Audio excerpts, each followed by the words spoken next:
Morning, councillors. Welcome to this council meeting, 23rd of October.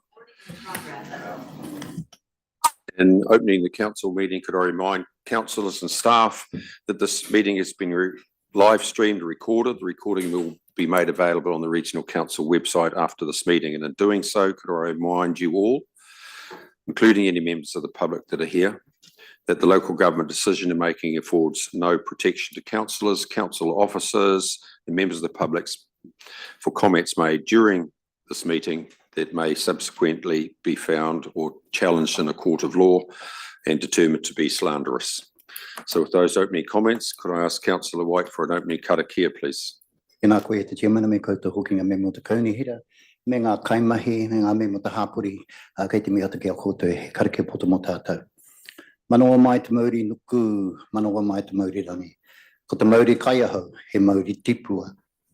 Ka pakaru mai te pō, tau mai te Māori, haumi e hui e tai ki e. Bring forth the forces of the earth and the sky, and the forces we bring here today to dissipate all darkness and shine a light, a gentle and warm light on our conversations today. Amen. Thank you, Councillor White. So we move through to apologies. I'll move that we have an apologies from Councillor Campbell, apologies for lateness from Councillor Thurston, and apologies from Councillor Thompson for an early departure. With any luck, Councillor Thompson, we might be finished by the time you have to go. So I'll move, have a seconder. Councillor Winters, all those in favour say aye. Against, carried. There is no public forum, items not on the agenda. There are no new items. Order of business. Agenda item 9.9, Chief Executive. Good morning, Council. Staff and myself have considered the central government announcement in regards to the recent announcements on the National Policy Statement for Freshwater Management, and I am withdrawing the agenda items related to that and public excluded. There are implications for the Bay of Plenty community, and there are particular circumstances in terms of the plan changes that you have considered. So staff will come back to you with options in terms of how you continue to progress in terms of improving water outcomes in this region. Thank you, Fiona. So we have a mover that later, Councillor Thompson, Councillor McMillan. All those in favour say aye. Against, thank you. 6, declaration of conflict of interest. Councillor Crosby. Yeah, thank you. 9.11 with regard to Quayside's annual report. Thank you. Similarly, Councillor White. You moving, Councillor Winters? No? Conflict of interest. 9.6, I'm Treasurer of Rotary Lakes Coast Guard. Okay, thank you. So I'll move that those conflict of interest be noted. Councillor Eaty, all those in favour say aye. Against, carried. Thank you.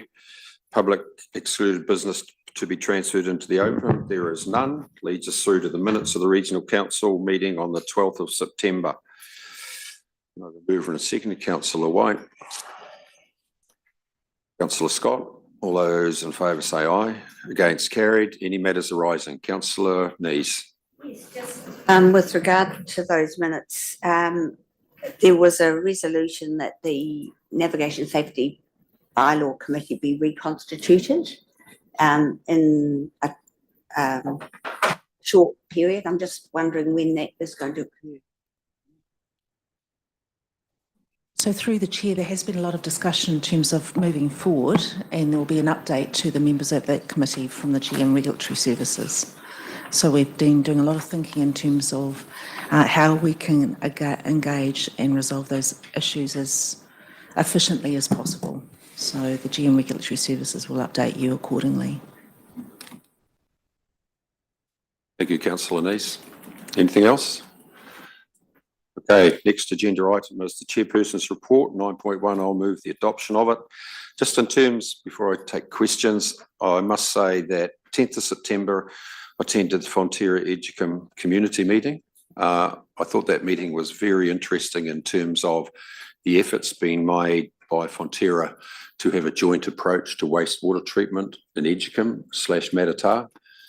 As you know, we've talked about it, Fiona, in the past, and we probably need to continue to advocate with Whakatane because there is a definitive timeline at which that entity has to make a decision whether they go on their own or whether they go with an arrangement. And I think the interesting thing that we've been briefed on is if this proposal for a joint approach can be brought forward, it will replicate Manawatu, Palms North, one of those entities down there. So anyway, that was interesting.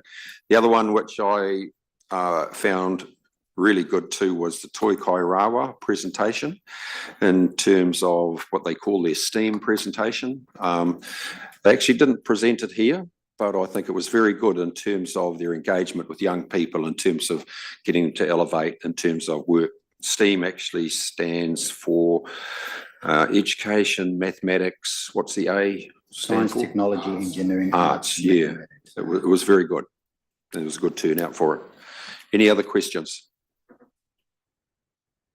If not, Yeah, Mr. Chair, I move if I to may. councillor White. Your meeting with Te Arawa Lakes Trust, how did that go? May I ask? I'm just interested, given it's in my constituency. Went well. Thank you, Mr. Chair. As a result of that meeting, I asked the chief executive to have some dialogue with them. And we can take any discussion offline after that. So I moved it. Any seconder for the chairs? Councillor Crosby, all those in favour say aye. Against, carried. 9.2, approval of funding policies. Kataraina.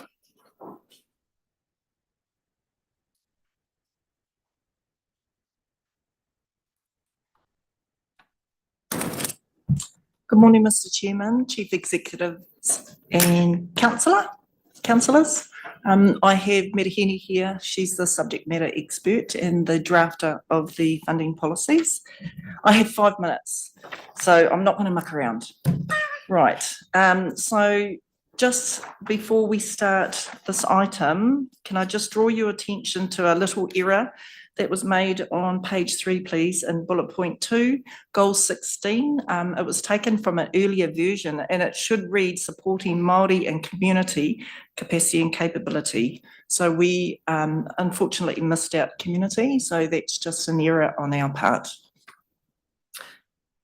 Just a quick recap, appreciating that some of the councillors were not here for the last joint workshop with Komite Māori and Strategy and Policy, is that at that workshop we agreed to make some changes and answer some of the questions, and we think we've done all of that in the funding policies. The first one was the co-governance secretariat. What was agreed at the workshop on the 3rd of October was the applicant eligibility.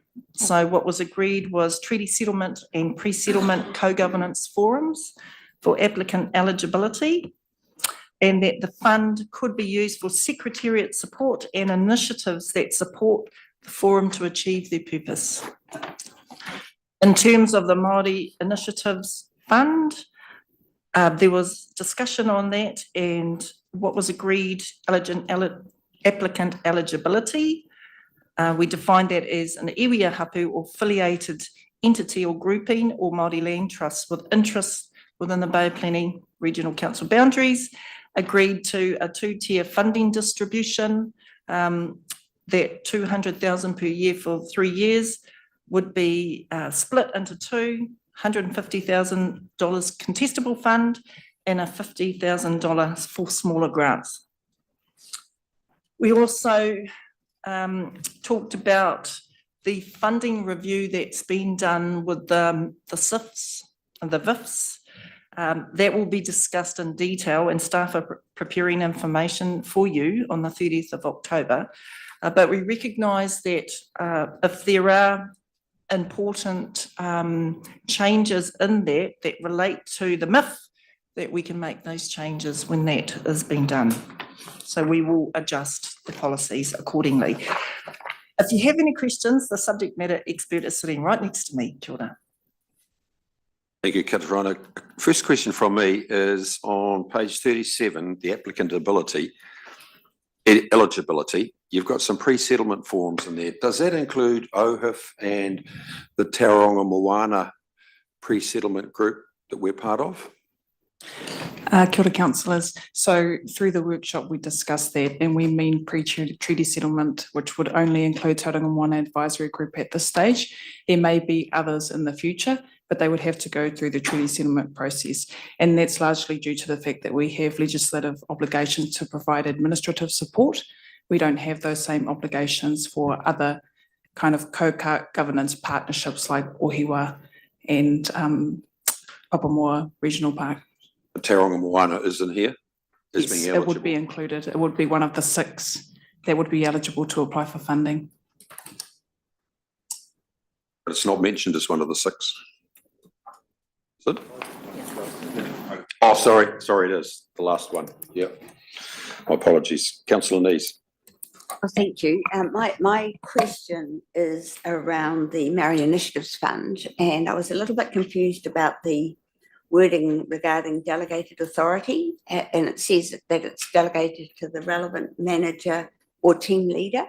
So my understanding was it was one bucket and that there would be one person that would sign it off. I thought that was going to be Katarina, but it seems like it's going through the whole of the organisation. So just if you could explain that to me, because I understood we had expressed concern that we were going to be funding as well as the initiatives from within the Maori Initiative Fund, but from with other topped up by other parts of the organisation. We've been a little bit wanted clarity about that. So I just would like some clarity about the delegation there. How are we, who actually is going to be making the decisions on the fund?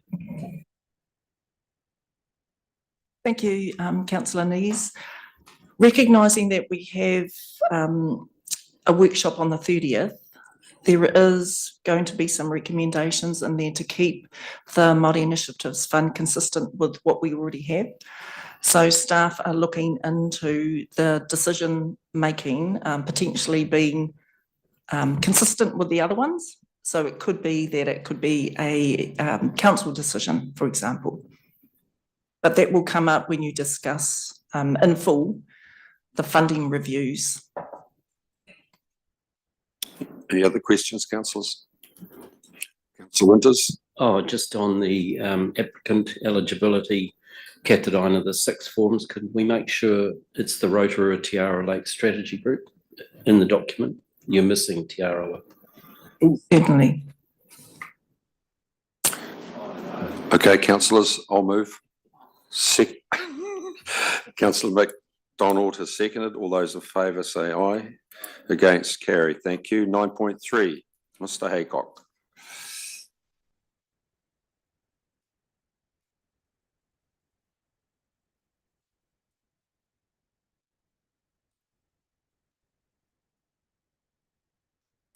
Tēnā koutou katoa, through you, Chair.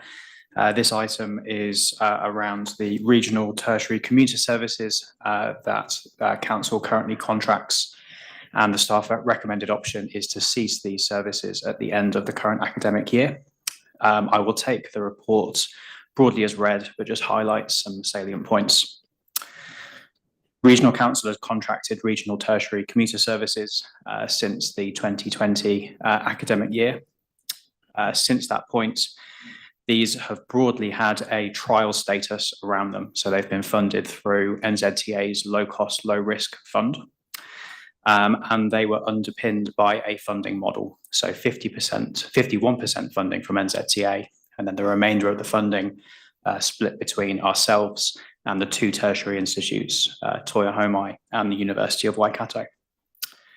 Through the recent NLTF process, we've been told that NZTA will no longer be providing their 51%.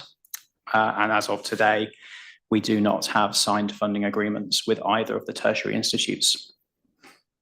So for Regional Council, that leaves $280,000 of shortfall if we want to fill NZTA's lack of funding, and if we need to fill the gap left by the tertiary institutes as well. That's $411,000 $1,000 of unbudgeted cost. Staff prepared some options which went to the PTC, where this item was discussed at length, and the PTC agreed with the staff recommended option to cease the services. Thank you. Councillor Vaughan Duddleton. Yeah, Mr Chair, I'm happy to move the recommendations as has just been stated. This has gone through the Regional Public Transport Committee, and they recommend that they concur with that recommendation. Thank you. Councillor Scott, McMillan, then Winters. Yes, I just want to check. You said that as of today, you've got no signed agreement with the tertiary providers. Have they been engaged at all in discussions, or has it been sort of like a bit of white noise? Through you, Chair, there have been fairly significant and lengthy conversations with both institutes. I think they wouldn't mind me saying that we're all feeling financial pressures at the moment. So staff have been talking to them over a number of months, but have not been able to reach a position where signed funding agreements have been forthcoming. So McMillan. Thanks, Ollie. Yeah, totally appreciate the situation we're in and happy to support. I suppose my biggest concern is Murupara, being that it's geographically isolated and seems that they get the short straw once again. So I note that staff are going to engage with them. And I was just wondering whether it might be possible to loop in the tertiary providers into that and go, look, obviously we can't make them, but I'm wondering if, collectively there could be some outside of the square thinking from the tertiary providers to enable them to still succeed, and whether we could facilitate that in any way. Through you, Chair, the Public Transport Committee did make a similar point and encourage staff to get in touch with the community up in Murupara. There is a public service that serves Murupara, the 15 and the 15A, although I note that it's of limited use to students as it operates later into the day. By council making this decision at this point, it does leave several months for tertiary institutes or other community groups to consider how they might fill the gap left by the removal of these services. Councillor Winters. I'm just happy to second, Mr Chair. Thank you. Councillor Eatey.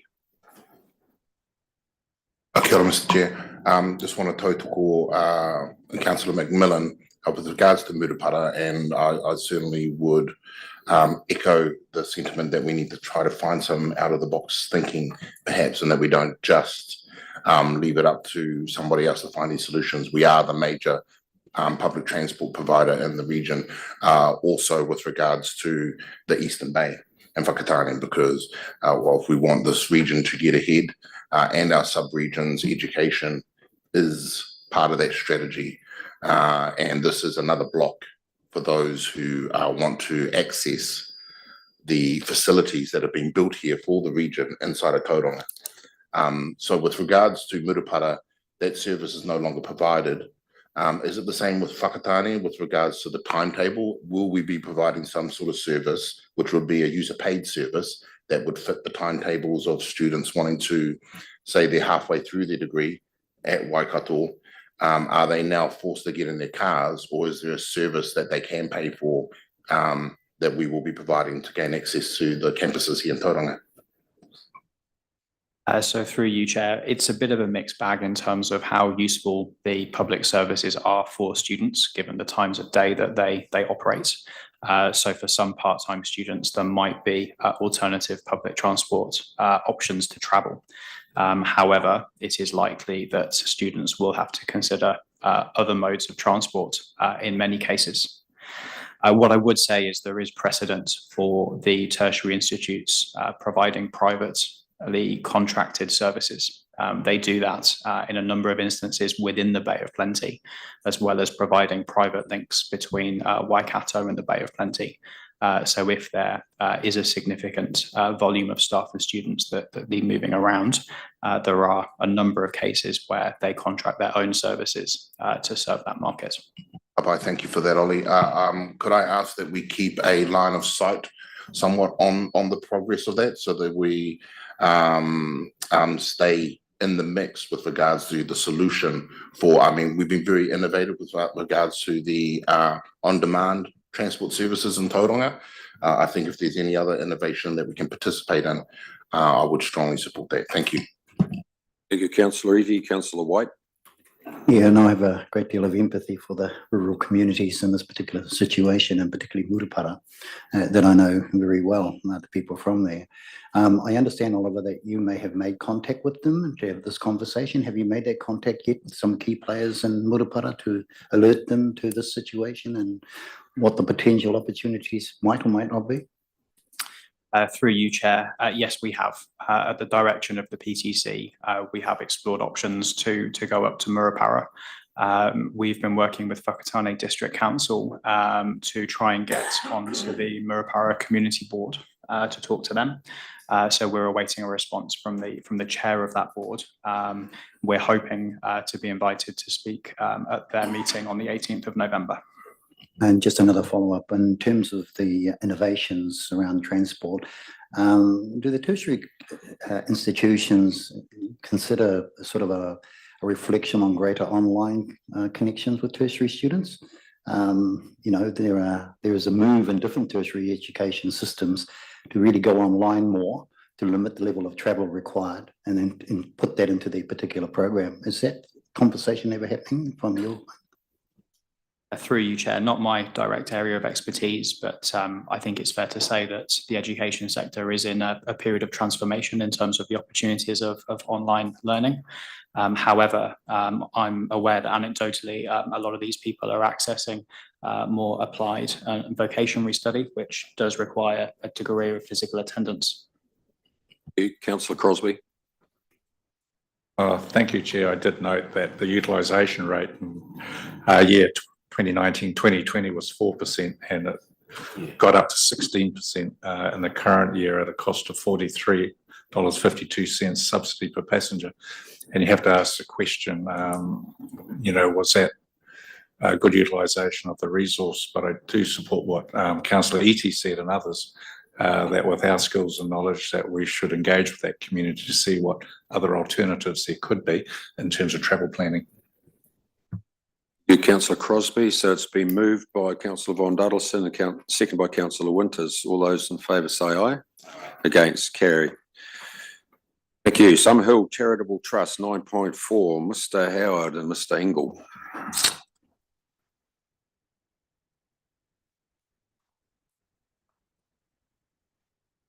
This follows, Councillor, the representation from Summerhill's Charitable Trust we had last meeting. There we go, Chris. Morning, councillors, and yes, so we were hoping to take the paper as read and the next two as well, but happy to answer any questions. We didn't have any particular presentation, but I do note that the paper contains a bit more information on visitor numbers from, well, visitor access points from the different entrance ways to the regional park.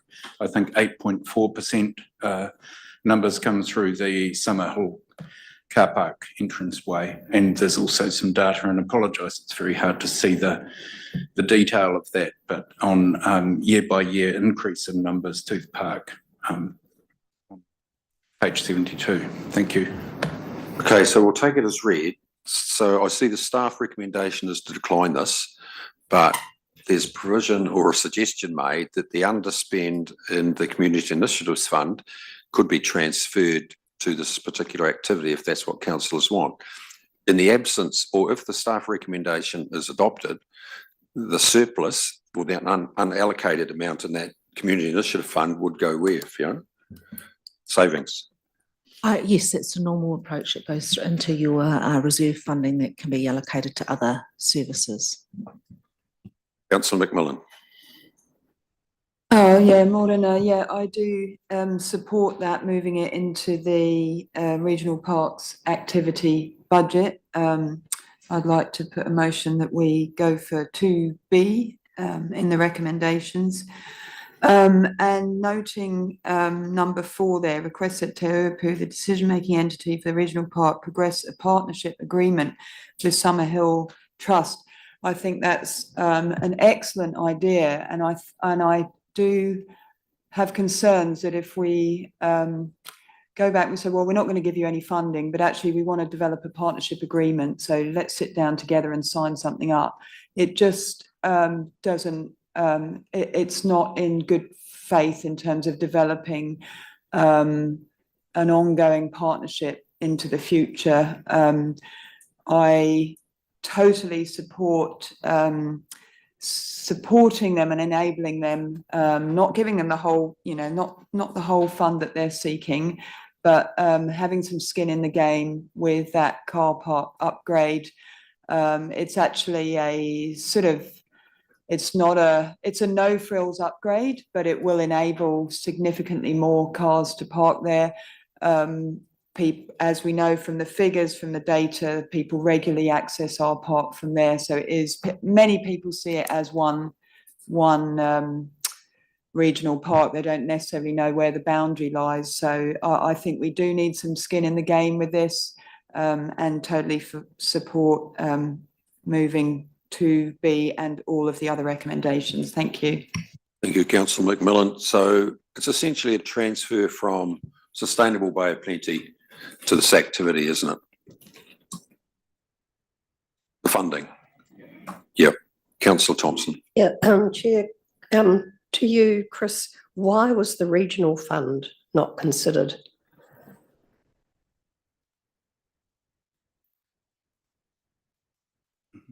I'm not sure that we just turn our mind to that. I mean, the regional fund, my memory, which is very foggy, is that there's projected to be a balance, where's Matt, of, is it 6 million? Behind. Am I right? And given the purpose of the fund, which is to fund future infrastructure, I would have thought this project, which is over that period of time, this would be an ideal source of funding. And I totally agree with Councillor McMillan that we should find a way to have some skin in the game. So I'm just really posing that. I notice Councillor McMillan's motion hasn't yet been seconded, but I'm just throwing that in as a potential option. Thanks. Thank you, Councillor Thompson, Chief Executive. Yes, in your long-term plan, you had a view and approach that you were not funding any external infrastructure funding requests. And if there was an exception to that, you had a deliberations paper on that, and there were very, very few exceptions, and there were a large number of requests to fund external infrastructure. So with the principle that you talked in the long-term plan, that is why the staff recommendation is as it is in this paper. Your regional fund is really there for contingencies. So if something comes up through the year that is unexpected or ad hoc, that's where staff would recommend for you to fund out of the regional fund. To date, you have already utilised funding in that regional fund for the bus layover initiative here in Tauranga. But it really is a small fund that allows through the year one of the mechanisms that you can make decisions based on urgent matters that arise. I had your memory. Thank you, Councillors Scott, Nees, Crosby, White. Oh, God. And then Shirley. Councillor Scott. Yeah, so surprisingly, I'm in agreement with Councillor McMillan on reallocating the budget. It's not surprising I'm in agreement with Councillor McMillan, but in use of the budget. And the reason is that it's not the it was our fault, if you like, or it's as a result of our action as a council that Summerhill is in this position, and it's really a real lesson to us that we don't create externalities as a result of the work that we do. So in this case, very successful and valuable community asset in terms of the regional park, but there's an externality on the neighbours. And so we have some sort of responsibility, whether the amount, and I'm sure that the staff will look into whether the amount makes sense and is appropriate. But in general, I think as a result of our behaviour creating externality, that we have some responsibility to assisting. Chief Executive. Yes, I mean, you, because of the success of the regional park, you're having more and more visitors who are accessing it through this mechanism. So that is the externality that you're talking about. The staff recommendation, though, is that you have a number of funding requests come to you each and every year. And there was a process and a principle you took to your long-term plan, and that's why the recommendation is the recommendation. You have asked staff to find more savings and efficiencies and reduce rates going forward. And it is in that context, the staff recommendation is the staff recommendation. Thank you. Councillor Nees. I support recommendation 2B also. My reasoning is we have a long history of discussions with Summerhill, and through I can never get that right. Through the, yes, thank you, Lady Moana. We have had a number of discussions about how we can work constructively with them, and we have got a precedent of using some of the regional parks budget to help with wayfinding between Summerhill land and the regional park. And I think last financial year some money was spent on that sort of directional signage, and they have talked to us in the past about their difficulties with car parking, etc. So since 8.5% of our visitors actually come from Summerhill, and it's a much easier access way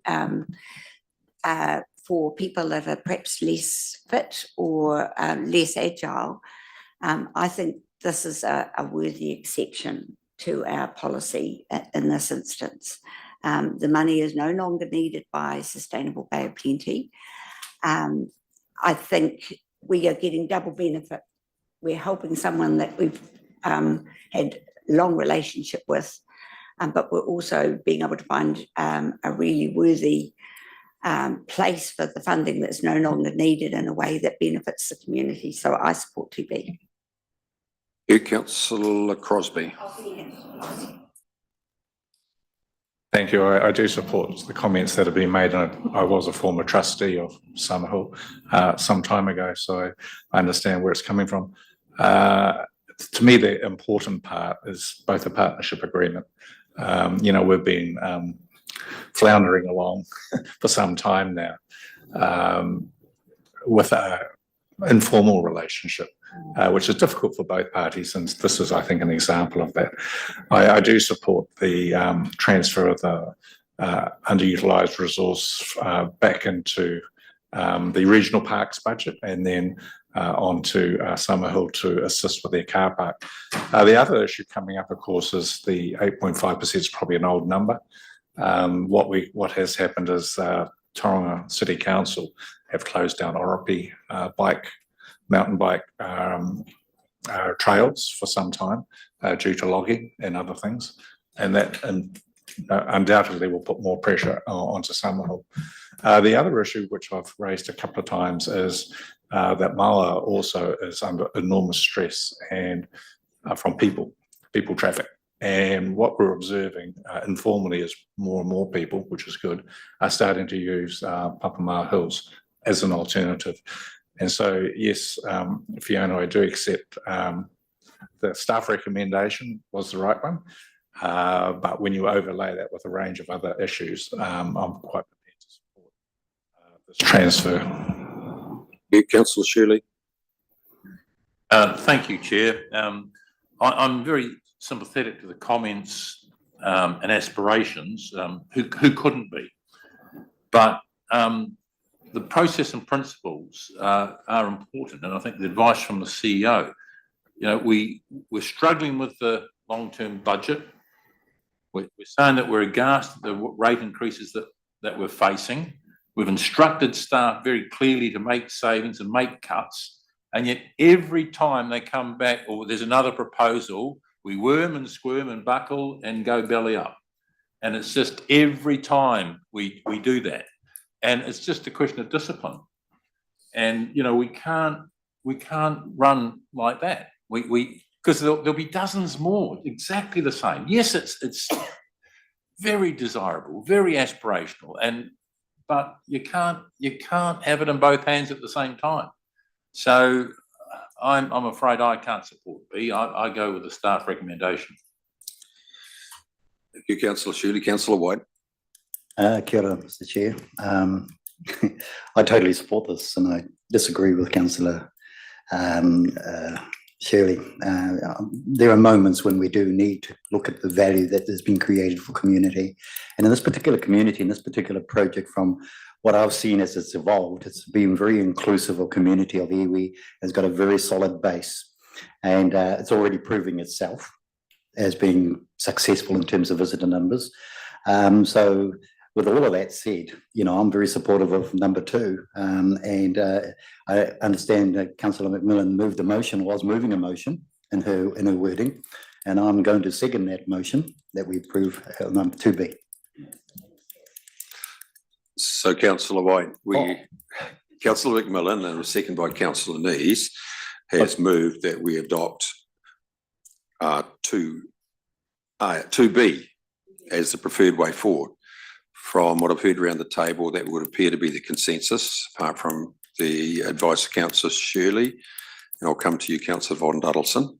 So if there are any others who have a contrary view to adopting what's been moved and seconded, speak up. Councillor Von Duddleson.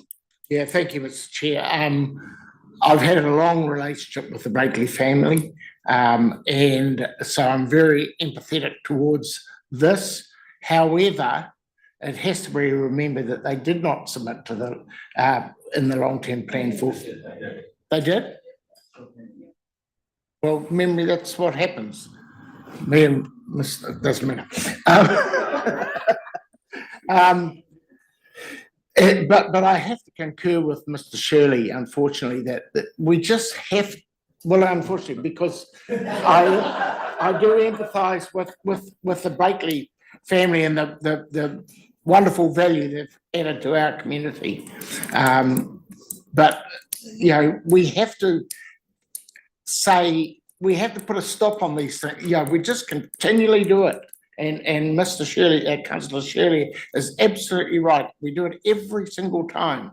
And so I am reluctantly going to vote against the 2B. Thank you. Okay, thank you, councillors. So the recommendation in terms of adopting 2B has been moved by Councillor McMillan, seconded by Councillor Nees. Being no further discussion, I'm going to put it. All those in favour say aye. Against? You want it noted? Councillors, I determine it's been carried. Thank you, councillors. Councillor Winters? I'm a no too. Councillor Winters. Right, thank you. 9.4, 9.5. Councillors, with your leave, both of these items were matters that were approved under the LTP deliberations and considerations. So, Mr. Engel, can we take them collectively or?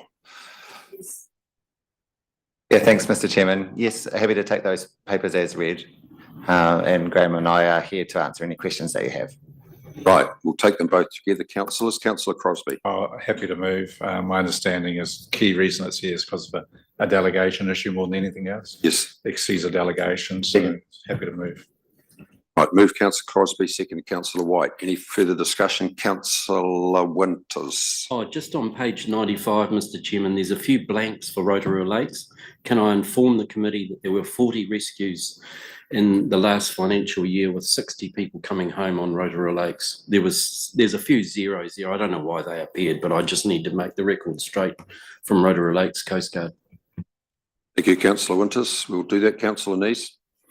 Oh, thank you. I'm happy to support, but I seem to recall there was some difficulty with regard to the recommendations that came through from the CDM on these funding allocations. And I just wonder if we could just address that now. Are we clarifying that process? Because I think they recommended that we provide more funding than actually we had identified in the first instance. So could we please just have a discussion around that so we're very clear about are we going to do things differently next time this process comes up? Through you, Chair. So through the recent LTP, there were increases for funding for surf life saving and Coast Guard that came through the LTP process. We are looking to consider or make some recommendations in relation to decision making for the ARIS fund. We'll be looking to bring to you on the 30th of October just for consideration.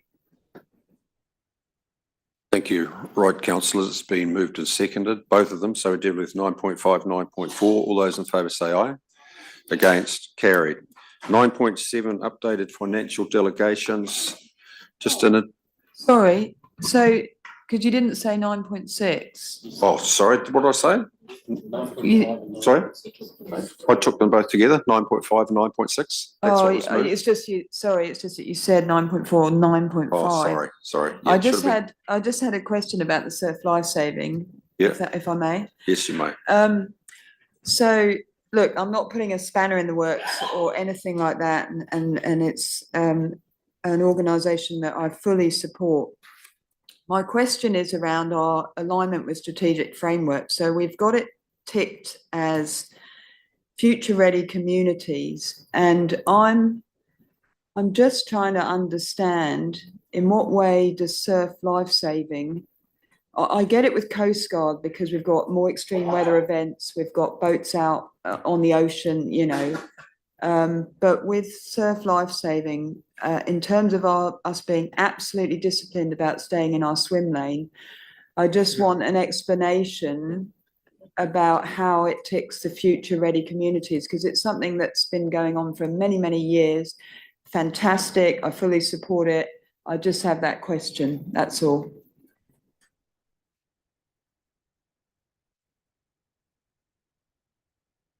Because that's the only box it does tick in terms of our strategic alignment. So I just want to fully see the line of sight of staying in our swim lane with that funding. It's quite a lot of money, and as I say, I fully support it, but I just want to know we are in our swim lane with it. Pardon the pun. Yeah. Through you, Mr. Chair, it might just be useful to touch on the background of that coming together.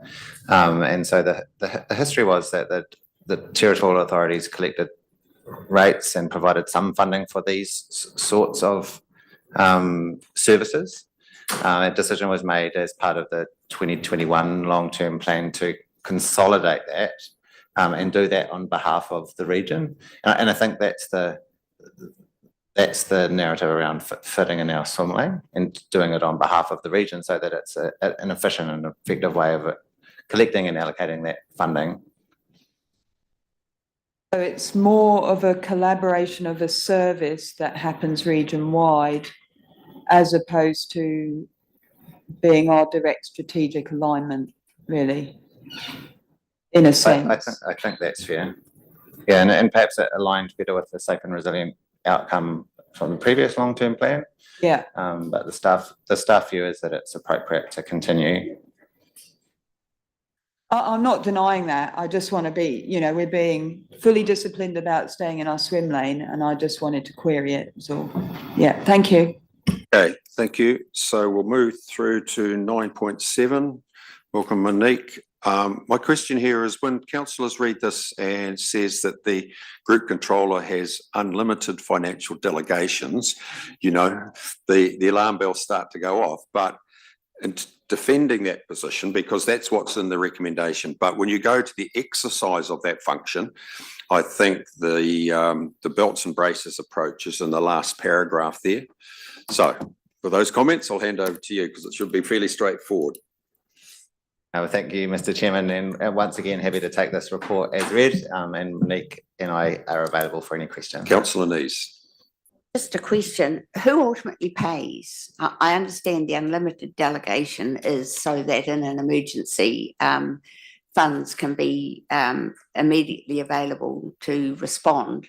But who actually comes up with the money to actually pay or reimburse that expenditure? Yeah, thanks, Councillor Nees, and through you, Mr. Chairman, I think the answer is that it depends.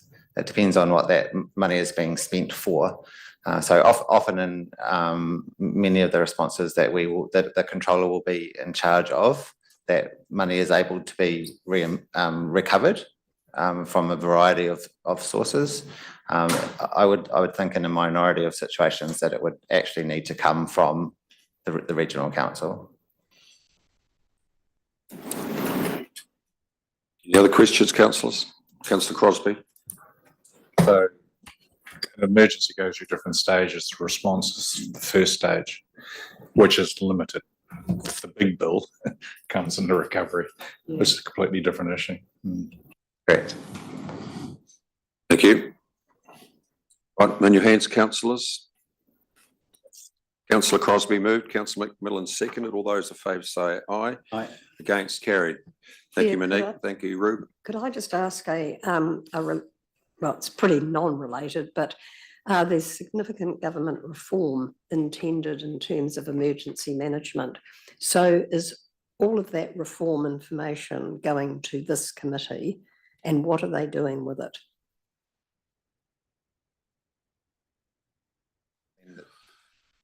Sorry, Councillor Thompson, do you mean that is the information coming to this council or to the joint committee? The joint committee she's referring to.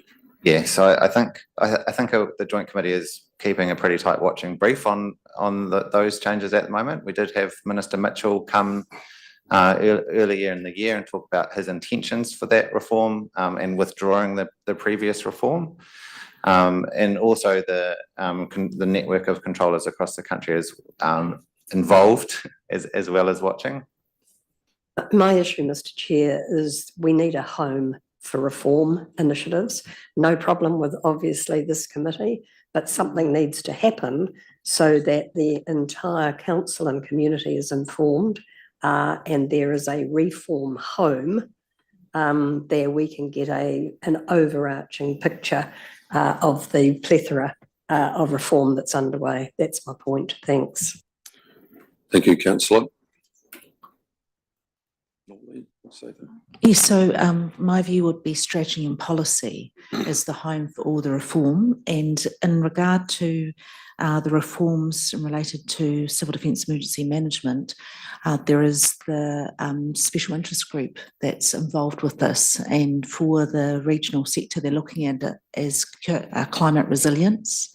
This is a core part of regional government, particularly that natural hazards information. And it's clear in a number of documents coming out from government at the moment that they see that needs to be strengthened at the regional level. And you may have seen the recent announcement by Minister Mitchell in terms of responding to all of the reviews, saying the need to strengthen regional civil defence emergency management, and in particular in regards to having information to communities and how they respond to natural hazards.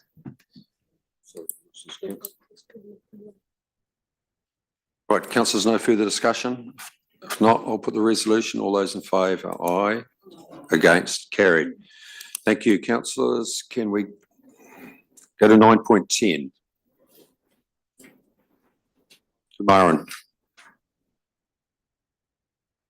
Yeah, I've got that as a fixed time. Through the chair, we have a fixed time for the auditors at 10:15. That's why we're jumping to 9.10 now. Thanks.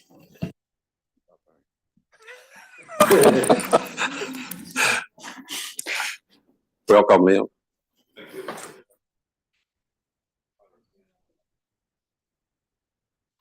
So councillors, we're moving to agenda, well, it's agenda 2, which is all the compilation of all the annual reports. This is the first one.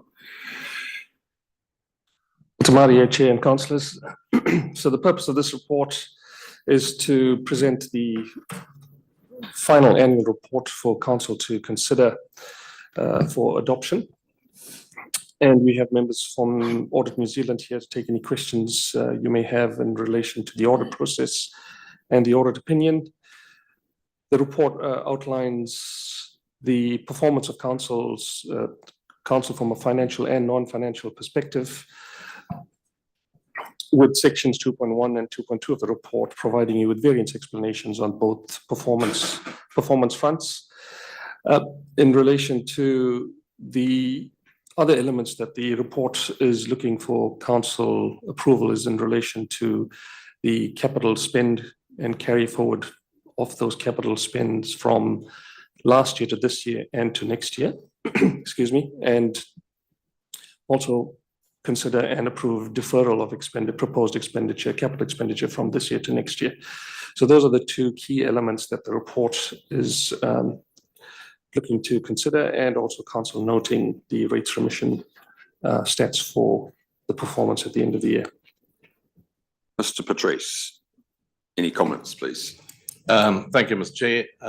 Thank you for allowing us to attend your meeting, and we've completed our audit. At time of writing of this report, our audit hasn't been completed. We completed it last Friday, gave the verbal clearance, and ready to issue an unqualified opinion on the annual report of the council. Thank you. That's very good. Mr. Crosbie, Chair of Risk and Assurance, any commentary in terms of this spend to risk and assurance? It wasn't quite complete when it went through risk and assurance, and I think there's been some tweaks since, mainly in the narrative, the explanations rather than the numbers thinking. So yeah, we're happy with it. Councillor Neese. Just a question about the actual report itself. I was a little concerned about the benchmarking reporting. A number of the benchmarks hadn't been achieved. And I've got sort of two questions about that. One is, what is the auditor's opinion of our non-achievement of those financial benchmarks? And secondly, the report notes that that the reporting against the benchmarks has been incorrect in previous years, and they've been corrected in this report. So I'm just wondering why that wasn't picked up in previous years by the auditors, and wondering if you would comment on that too, please. Thank you, ma'am. Okay, let me take the first point. We don't have a view on whether the impact of you achieving or not achieving the benchmarks. We make sure that you report it against it accurately. Second point, if we're supposed to make sure you report against it accurately, I can't remember why we didn't pick it up last year.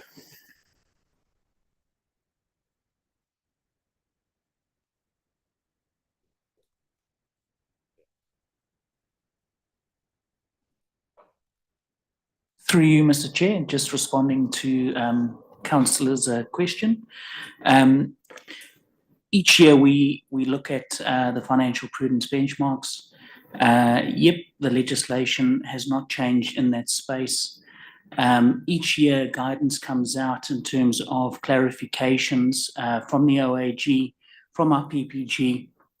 That guidance has been applied this year to ensure better disclosure. Thank you for that. Councillor Thompson. I was just wondering if firstly, whether Councillor Neese was going to comment on the carry forward information. Well, yes. That actually was a question for the staff, because there was recommendations for carry forward, and the original budget for capital was 30 million. And then we had a carry forward of 29 million, which brought the revised budget up to 59.3 million, roughly. And yet we reported that we had overexpended our budget. So we spent, I think it was 33 million. And my question was really, that carry forward actually brought that works through into the financial year that we've just had to report on. And I'm wondering why we reported against the annual budget as an overspend, as opposed to an underspend of the revised budget. Because what we're getting is another request for carry forwards coming through. And so what happens is we have a budget level and staff have done a deliverability review and have said, yep, we think it's appropriate to carry forward this budget, but it's not reflected in the annual plan that we actually didn't deliver that. And now we're being asked to carry forward again more budget. And I just want guidance, I guess, from the staff as why we don't actually count that as the total capital budget and report against that as opposed to the original budget, because it's quite different. It gives a different picture. We've overexpended by 3 million or we've underexpended by 25 million. So that's my issue. If it's in the work program, if the money's there, why are we reporting it against the original budget? And then the other thing is I had asked for a breakdown of the actual reports, actual projects that are requiring carry forward. And I'm quite comfortable with the information I've now been provided. But if you could answer the first question, that would be great.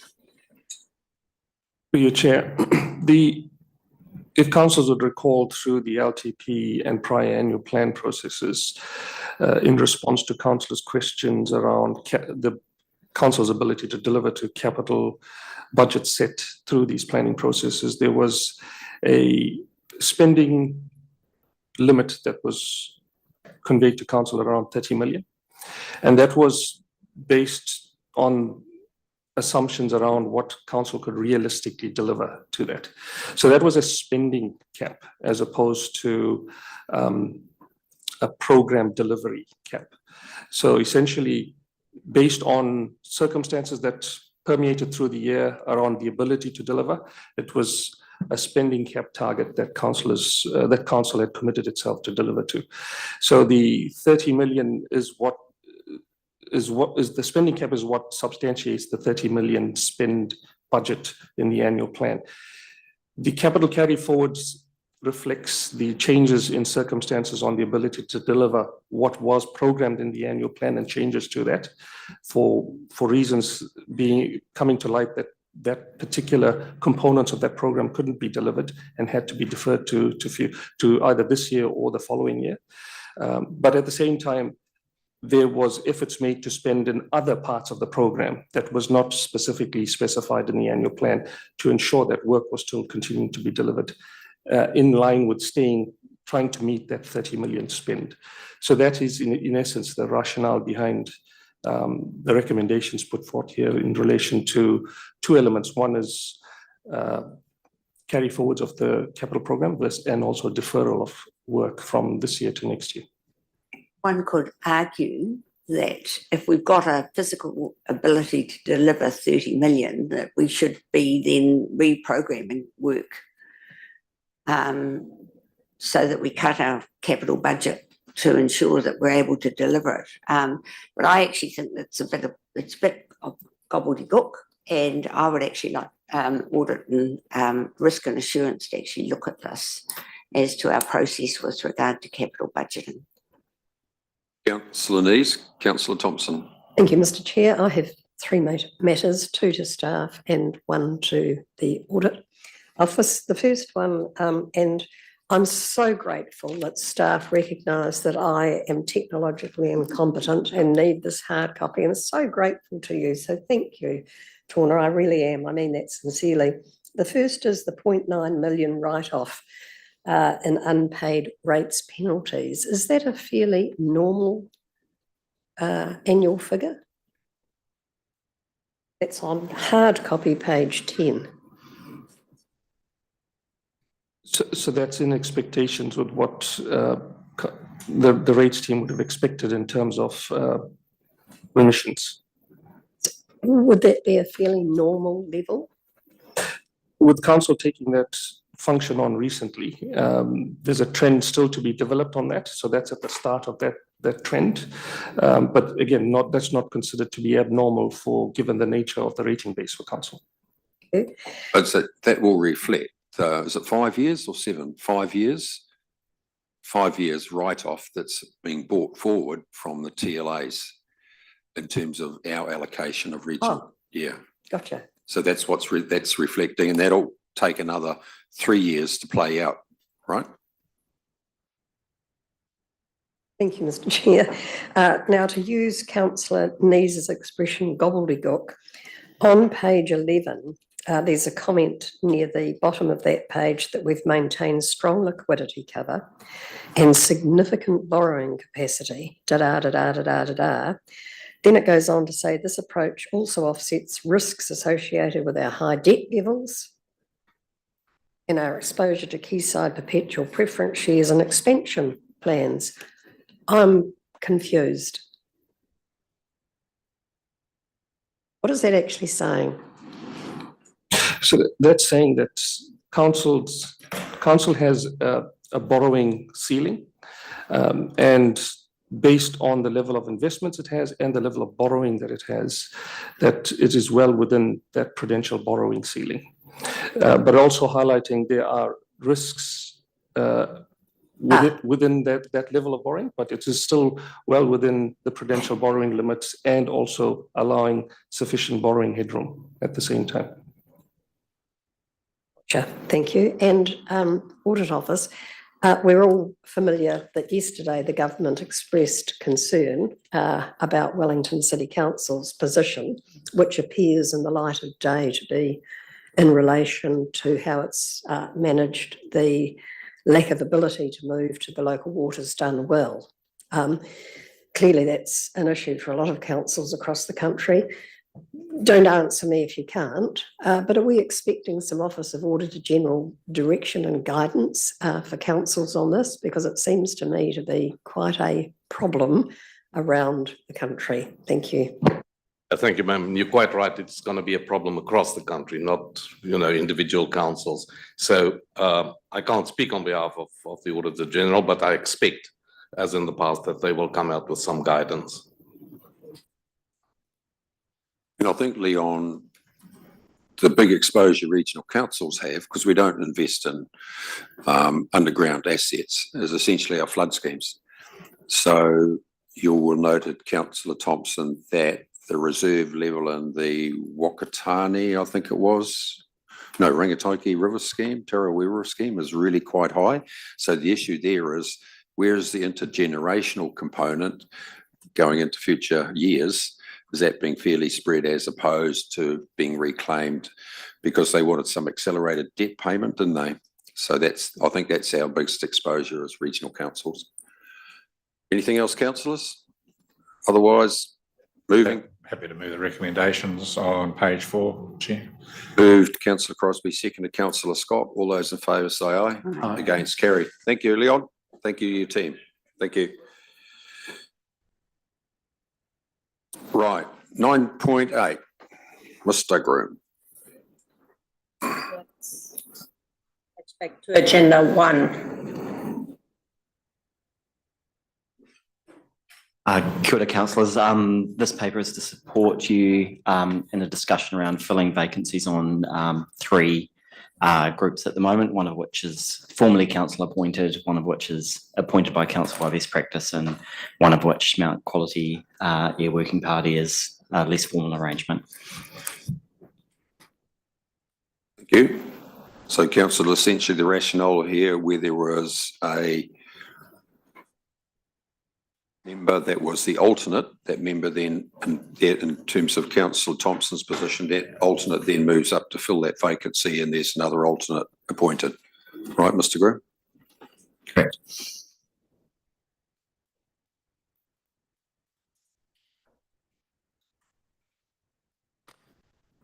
No discussion, councillors? All right, well, I mean, the alternate can step up. Do we need to decide a replacement alternate? In case, I think Councillor Scott on smart growth is the one, isn't it? Yes, yeah. Councillor Scott on smart growth and Councillor Von Dadelson on Tauranga Moana. Okay, so we've got Councillor Scott to smart growth, we've got Councillor Von Dadelson to the Tauranga Moana Advisory Group. And the alternates on both we need to decide. So who's up for the alternate for smart growth? Councillor McMillan, right? Can I just ask a question? Yes. Because there was a process for this. So what happened with that? We had to make an application, forwarding it to Steve about why we felt that we were appropriate. And actually at that time, it wasn't for the alternate, it was for the vacant position. So I'm just a little bit confused about this process. So I had put myself forward, followed the process instruction, which was to make an application via Steve for the vacant position, which was Paula's vacant position as opposed to the alternate, which I applied for. I understand perhaps some others did as well. So I'm a little bit confused now that that position is no longer the one that was that the application was for. It's for the alternate, which I'm still happy to put my hand up for. But what happens with the process? What was the point of that if we're just sort of having a, yeah, I don't understand the process. Thanks. So the process was that expressions of interest were called for. There was a number of people who put their names forward for that expression of interest. On balance, that if we have a system where there are alternates sitting in line on the respective committees, unless there is a high degree of non-performance or concern about that alternate, then our view was that the most sensible position was that that alternate should step up to fill the formal vacancy, and then it left the alternate position to be filled. So yes, there was a process, expression of interest, then we had to make a consideration. So Fiona, we're looking for alternates for smart growth, and we're looking for an alternate for Tauranga Moana Advisory Group. Mr. Crosbie. If no one else is an option, I'm happy to be an alternate for the Tauranga Moana Advisory Group. Councillor Neese. I was just happy to support Councillor McMillan as the alternate for smart growth and Councillor Crosbie as the alternate for Tauranga Moana Advisory Group. Thank you, Councillor Von Duddleson. Yeah, I'd like to be considered for the smart growth as the alternate. Thank you.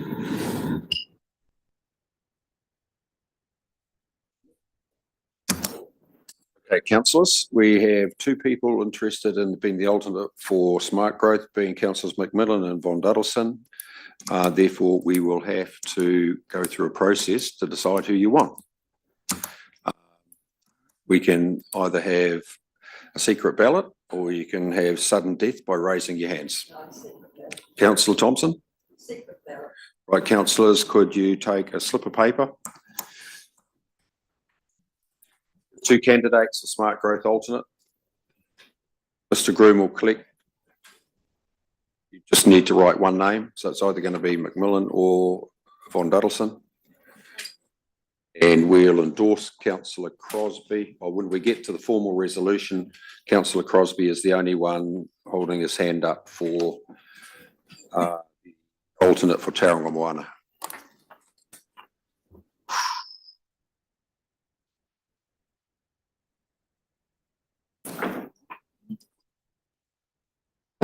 Can I vote? But it's that.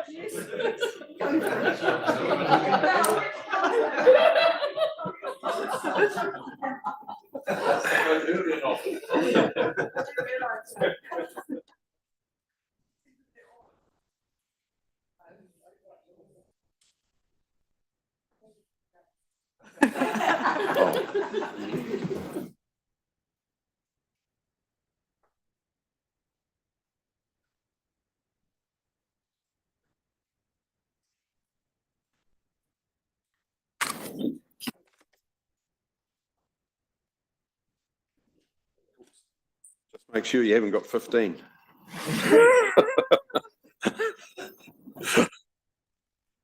Right, councillors, whilst that's being deliberated on in terms of the numbers, we're running exactly on time. So we will adjourn after we've dealt with this one for morning tea, and then we'll reconvene at 11 o'clock for the Quayside Group and Toymaina Annual Trust reports. And then we will then follow by the Local Government Funding Agency and Regional Sector Software. Then we've got the financial performance, and the public excluded section is essentially just procedural in terms of minutes, Fiona, because the main paper in there has been withdrawn. So you're going to have some time available after the council meeting. You're all happy to commence the workshop immediately after we're finished? Okay, we will do. Ready for results? Please. So results of the vote, 12 votes, 7 in favour of Councillor McMillan for Smart Growth, 5 in favour of Councillor Von Adelson. Thank you. Right, councillors, can we have a resolution in terms of the appointment, confirmation that the alternates moved, and it's in terms of Smart Growth, Councillor Scott, and the alternate is then McMillan, and then the other one is Councillor Von Adelson moves up to the Tauranga Moana, and Councillor Crosby comes the alternate. All those in favour say aye. Aye. Against, carried. Thank you. We're adjourned for morning tea.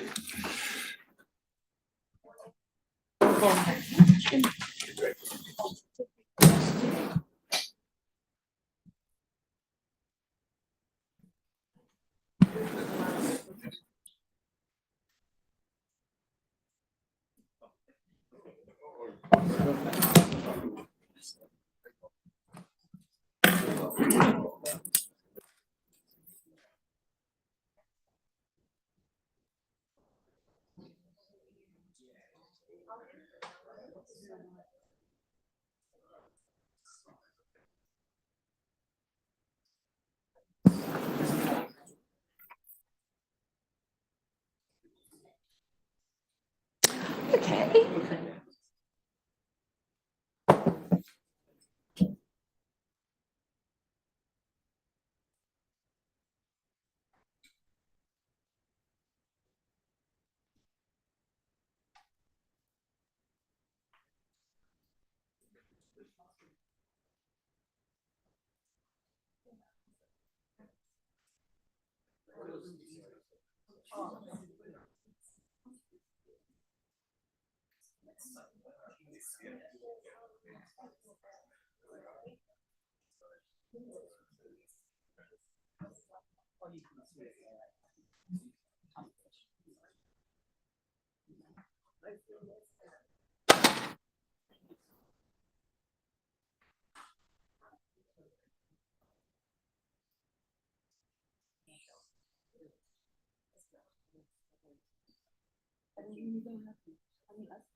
Item 9.11, Quayside Group, Toi Moana Trust, annual reports.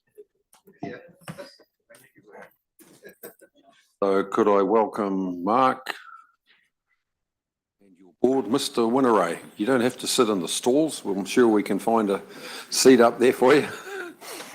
Welcome, Kieran, Lyndon, all your team. So Mark, the floor is yours. Thank you. Thank you and good morning.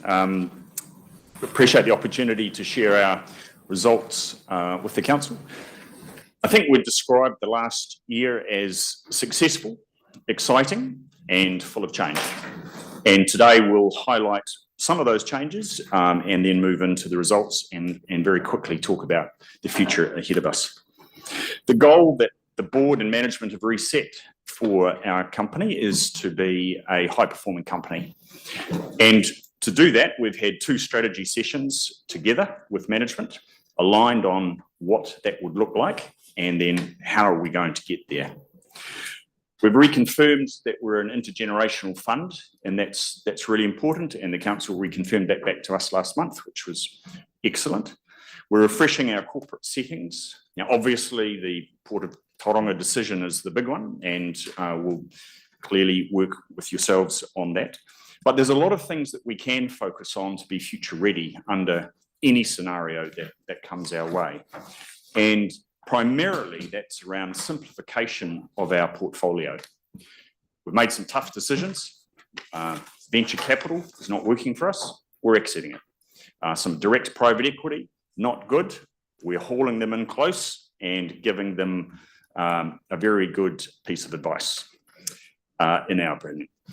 So we're really starting to change. We're essentially breaking our portfolio into port, community benefit, and the investment part of the portfolio, setting up metrics against all of those so that we can sit here when we're talking about our results and give you reference and benchmarks of alternatives that shows we are actually achieving our goal of being a high-performing company, rather than just stories from the board. So effectively, that is moving ourselves into becoming a much more active investor. And to that extent, we've connected far and wide into other trusts that are in similar positions. What can we learn from that? What can we learn from New Zealand Superannuation Fund, ACC, and others? With openness, an old word that we used to use, which is called swipe, steal with integrity and pride every day. And so if we can get their ideas and that makes us better, then we're certainly open to that. Executive, we have a long tail of small investments that take an enormous proportion of executive time. So we've made some significant changes. I've mentioned the VCs, we're getting out of them. They consume a lot of time. We have management on directorships for those. We have taken virtually all of them off. The others are work in progress. We've appointed independents to those organisations as appropriate. We've set up an investment committee so that any proposal that comes through is fully vetted by an appropriate team before it comes up to the board for decisions. And the next phase of that, which I'll talk about, will be a divestment committee into the future. So there's a lot going on, and we're really proud of the results that the board and management have delivered in the year. Looking ahead, we'll touch on this at the end as well. Some exciting times, certainly some challenges coming from central government, which you will be very well aware of. And how do we work together to optimise the position for the region? And that really comes up under future proofing, which for the Quayside board, we have a session on that tomorrow. The SIPO review, we've had that review. Overall, it's actually really good. Not quite fit for the new future should the port sell down proceed. And so we've got work in place to make sure that that's addressed going forward. And that's largely around the distribution policy, which once we have reviewed it as the board, we will come back obviously to council for engagement. So hopefully what you see today will continue to build trust and confidence. That's actually our role, to give you the trust and confidence that we are your investment arm and we are a high-performing company doing what needs to be done for the Bay of Plenty region. That, I'll pass it over to management.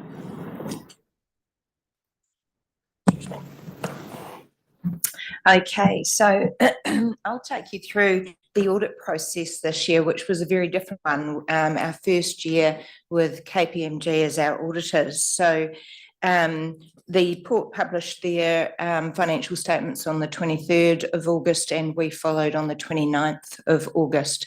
It was an unmodified opinion. There were three key audit matters noted in the report, two of them relating to the port. But I'd just like to spend some time to take you through what was different about the audit this year. Not only was the process more streamlined than we have experienced in the past, we did encounter some real value add from the auditors. So we reviewed, in fact, which entities required full audit, and dropping out of that were the SPVs. And next year, we will be assessing whether all subsidiaries require an audit or not. So that would include QSL, QPL, QUT, QIT, which obviously is a considerable saving in audit fees, but can be undertaken, still giving us full assurance over the parent company financial statements.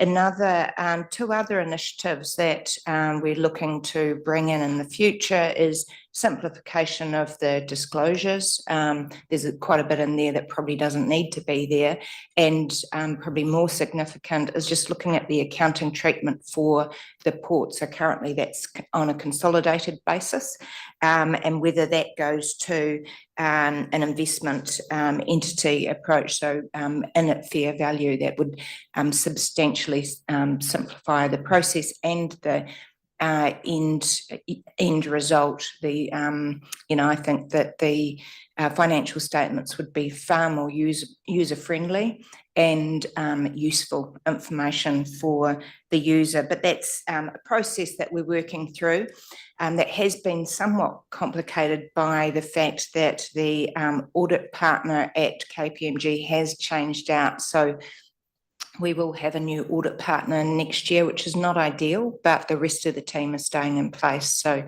shouldn't be too much impact there. Just a couple of other items that I just wanted to outline with regards to the financial statements and the audit process. It's not an easy audit. It's a complex audit in respect of the valuation of the investments. That's something that we've always had. This year, of course, there was the treatment of Rangiruru and the treatment of the overhang, which we've already discussed, and also the treatment of the PGF funding and whether that's ready to go into the P&L. Also this year, another complexity was, of course, the technical breach of the Westpac facility. So all of those items were worked through, I think, really well by not only the team at QHL, but also the auditors taking quite a pragmatic but very robust approach, so that the board were in a position where we had the audit complete well in time for our deadlines, which was a lovely change this year. But also we had more confidence in the process and assurance over the financial statements. So a really good process this year, and I'm hoping it will streamline even further next year. Over to you, David Day.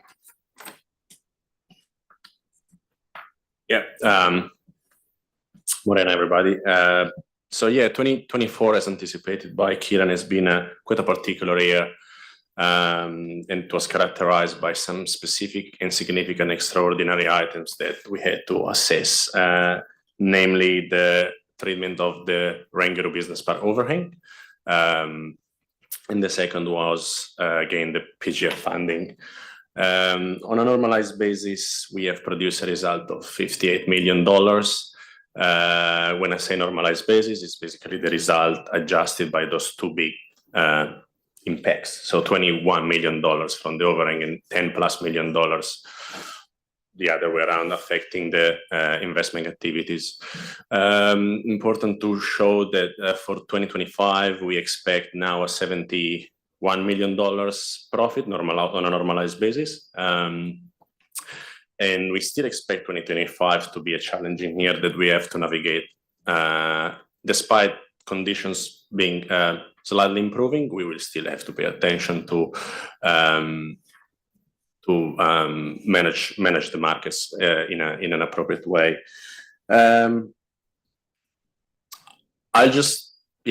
I don't know if anybody has questions on just the figures. Otherwise, the key messages that we wanted to show from these slides is ports still remain a significant portion and driver of our investment activities and results, both from an operational perspective, as you can see on the left, impacting more than 77% of our investment results, and also from a balance sheet perspective.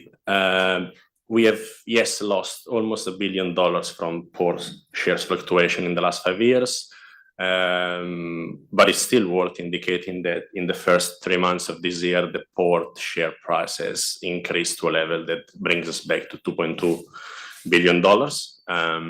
So that's a good outcome, but the concentration on the port is quite clear from both this graph.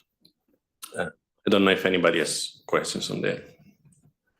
I have a couple of questions. Firstly, for Kieran, if that's possible, if you're changing the way you're auditing the Port of Tauranga and you're going to utilise fair value, what, if anything, is that going to mean for the flow through into our accounts? So just to clarify, it wouldn't be changing the way that the port is audited, but the way that it's recorded in our financial statements. Yeah, so, but your financial statements flow into our financial statements, so what would be the impact? Maybe I pick it up. We are discussing with the accounting team. We have front-faced the challenge or the approach with Kumaran and the team, and it could be that instead of picking up the port consolidated numbers from us, will have to directly flow up from the Port of Tauranga. So there will be challenges. We still believe in a way that the way that KISA presents its accounts now is quite hard to, it is not really meaningful for the readers because we consider ourselves as an intergenerational fund, and for whoever picks up our account, it's really hard to see how our portfolio performs with the current settings. Well, then my other question, good to see that you're expecting a $71.5 million profit for 2025. Just thinking about our forecast dividend and the PPS dividend, they're both achievable within that, aren't they? So there will be a slide on the payout ratio forecast, and based on the current projections and subject to any review of the distribution rule, the payout ratio is now envisaged to be 97%, which is below 100% from a net operational cash flow. So it should be achievable. Another question is about the distribution rule that we'll be reviewing together. So this might be a bit of a sensitive question because I'm involved, but probably to you, Mark. Could you go back to the previous slide, which is essentially a reflection of the market cap of the port? Quayside, through its representation of the council, has essentially been a passive majority shareholder. If you applied a commercial lens to this, in terms of the TSR, what's your view in terms of a reflection of performance versus the general malaise in market cap values? I think we separate the two things. So when we look at TSR, and we know that the chief executive at the port is accountable for TSR, our proposal, which we'll be discussing tomorrow actually as Quayside Board, is for part of Lyndon's long-term incentive, we would like to align that with the port so that we, on your behalf, and the port are all driving in exactly the same direction around total shareholder return. The total shareholder return is also, it does have a downside where you can say it will drive short-term performance, but the board of the port has the accountability together with management for driving a long-term strategy as well. So that's your push and pull. In terms of the market cap, that is a market view that it changes. It's going back up. And partly that's been driven by the perception of recovering trade volumes, Port of Auckland performance, how much will go through Tauranga. And Tauranga is primarily an export port, and so as the global commodity markets recover, so too will that share price. But they're related obviously, but they're slightly different. Thanks, Mark.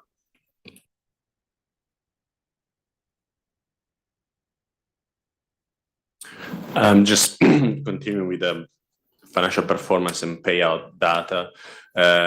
2024 was actually better than expected year in terms of payout ratio. We have always, I think, communicated above 95% payout ratio. The 88% is now driven by the fact that we receive a one-off unbudgeted distribution from some of our private equity managers. And that will link to the next slide, I think, in terms of performance of the portfolio, where we wanted to transparently show to the council in terms of unrealized result of our portfolio.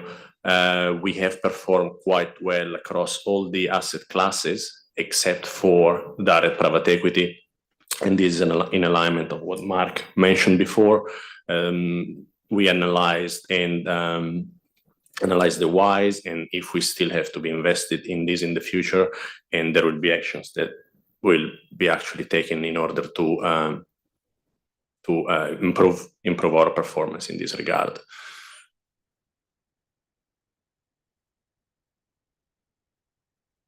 Morena koutou.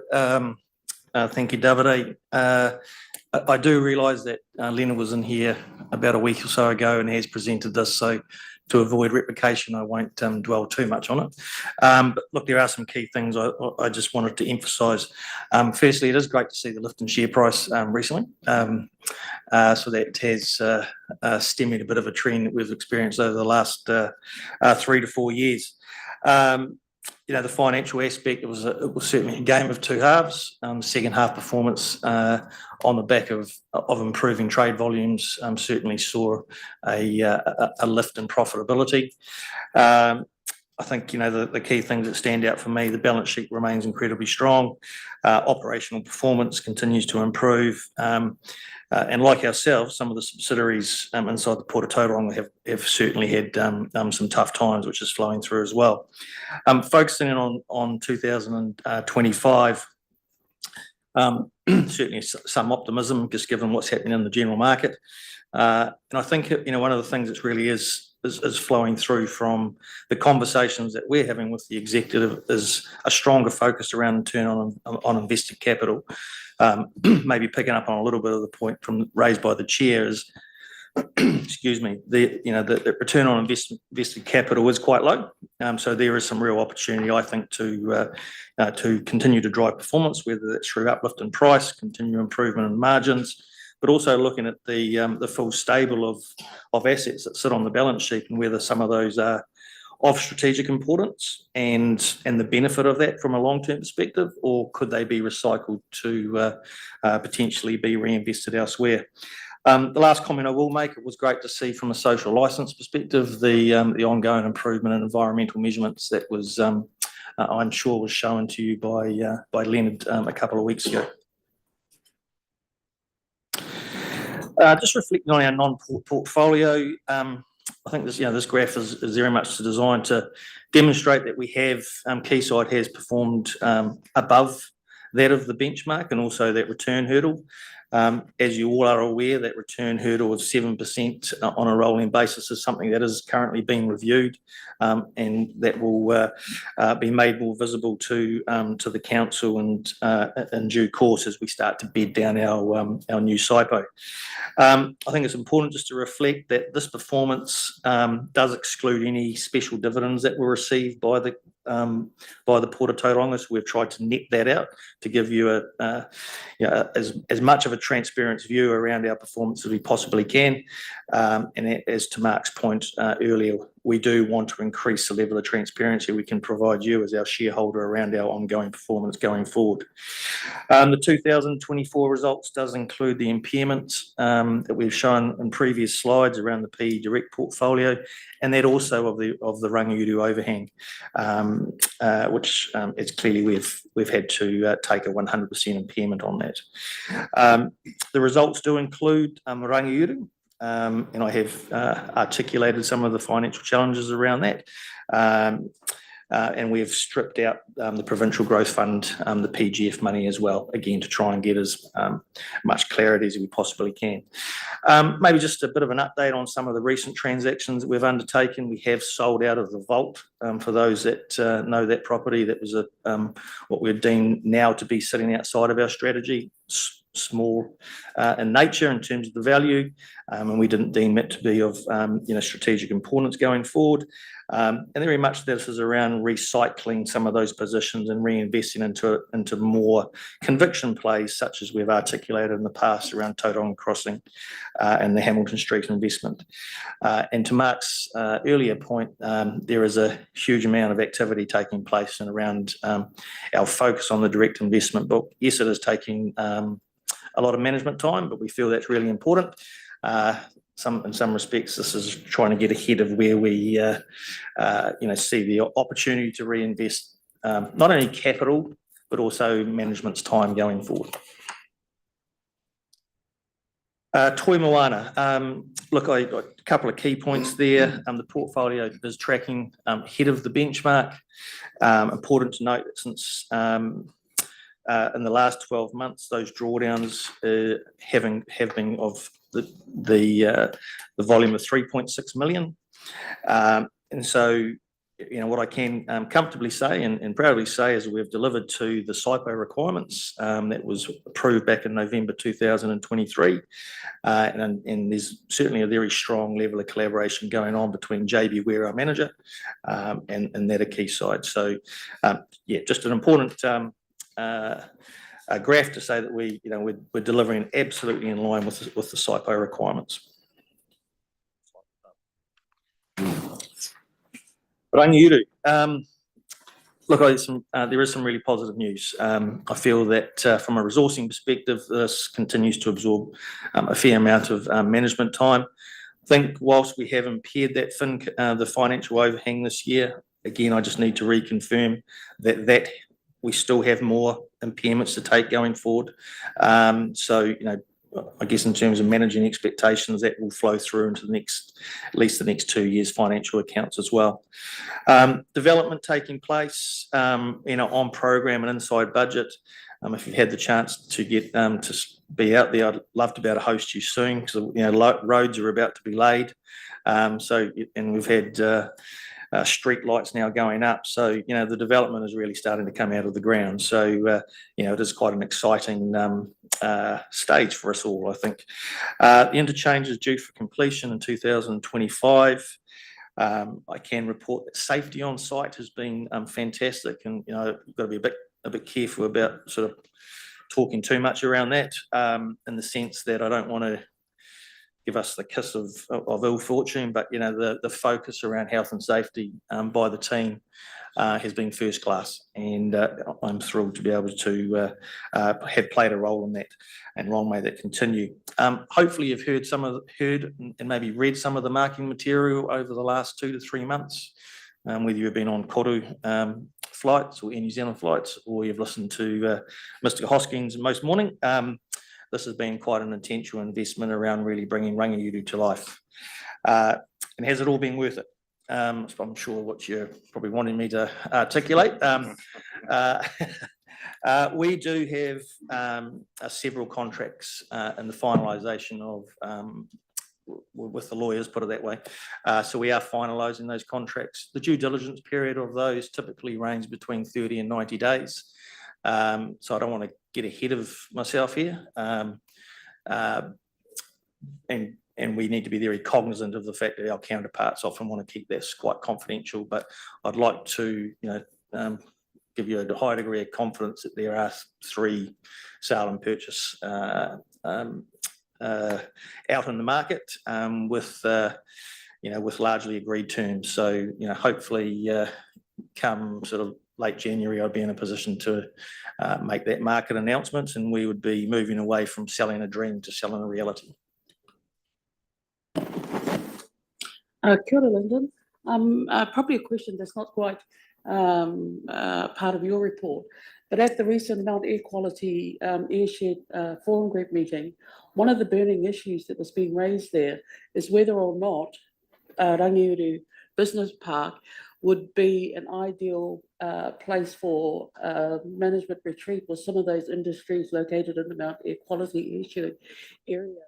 Have you got a response to that? Yeah, I do. It's look, it's something we've been quite consistent about. Firstly, if it's just replacing like for like, e.g. a dirty industry for another dirty industry, I don't think that's something that we would be, strongly encouraging. But if it is a company that's willing to embrace, world standards, best in class around environmental controls, absolutely, we should be having a conversation. And we've also, through Priority One, extended an invite to that forum so that they can come out and see for themselves, and we can have a good, honest conversation around what those options could look like, rather than sort of standing, from a distance. We've invited them in. Yeah, thank you. Lyndon, since you've been on board, we're not worried about the history before that, but how are you tracking with Rangiuru as far as timeliness, achievement of your objectives? How's it going? Look, programs on time. So, and these types of developments, without question, during these periods of time, the weather and other such events can have a significant impact. But touch wood, we've got our programs on time. Our programs inside a budget at the moment, and I think again, general market conditions have probably played in our favour as construction costs have certainly subsided. Proof will be in the pudding is when I get ink on those sale and purchase agreements, and we get those deposits into our bank account. So at that point, I'd be able to say it's been successful. Up until that point, I'll just bide my time until I see a signed counterpart. Councillor Shirley. Yeah, Lyndon, what's the development with, if any, with regard to stage 3 and 4, which I understand is a different title, but my understanding is that it's critical if there's going to be rail link that 3 and 4 develops. Is there any movement there? Yeah, so I think very important from a strategic perspective and agreement with the board. We have agreed at this juncture to focus solely on stage 1A and stage 1B. That clearly carries us, a significant amount of risk that we need to manage and we need to mitigate on a short-term basis. Long-term, we need to spend some time contemplating the role that we'll be playing going forward. Stage 2 is clearly under our ownership. It's a high-producing kiwi fruit orchard. So the thought of taking an income yielding asset and then put it into a development which clearly has a different risk profile is something we need to take a fair amount of time to consider. And then from stage 3 and stage 4 perspective, again, we just need to be really clear on the role that we should play, if at all. And I think one thing that the board and management are very clear on is we shouldn't be taking on lead developer status on stage 3 and stage 4. But just what role we will play, as I say, if any, it still needs to be substantiated. How significant is getting the rail link in there in the longer term? Look, proximity to the Port of Tauranga is only 20 kilometres, so it's not a great distance. And with the emergence of new technologies such as hydrogen trucks, the economics, I think, still needs to be reviewed. And we have engaged priority one to do an independent business case on the appropriateness, but also the commercial rationale for an investment into a rail link. I think a potential owner of stage 3 and stage 4 may see some real merit in having multimodal solutions. Right now, that's not something that we're contemplating at this juncture. Move on. Thank you. Statement expectation. Look, I think they're important that we do articulate that, to yourselves that we've been working very, very hard on fulfilling the obligations and the expectations that were articulated in your statement of expectation. I do want to acknowledge members of the council executive for the way that they have demonstrated high levels of proactivity and a strong focus on collaboration, mahi tahi, to ensure that our adherence or our response to these those expectations have been well managed.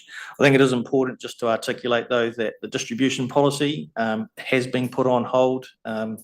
We feel that just given the number of different work streams that we do have underway, that it is important that we give ourselves some space, and we also, there's a few other reasonable large decisions to be taking place over the next few months as well. We haven't forgotten it, and absolutely we will come back with high levels of engagement through council, but just to position that that has just been put on hold for a short period of time.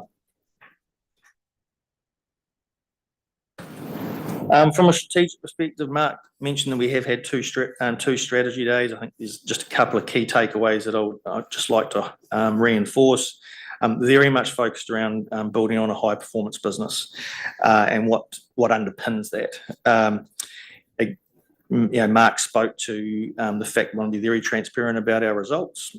3 buckets: Port of Tauranga, the non-port portfolio, and Rangiuru, and other, what we would call regional benefit assets such as Tauriko.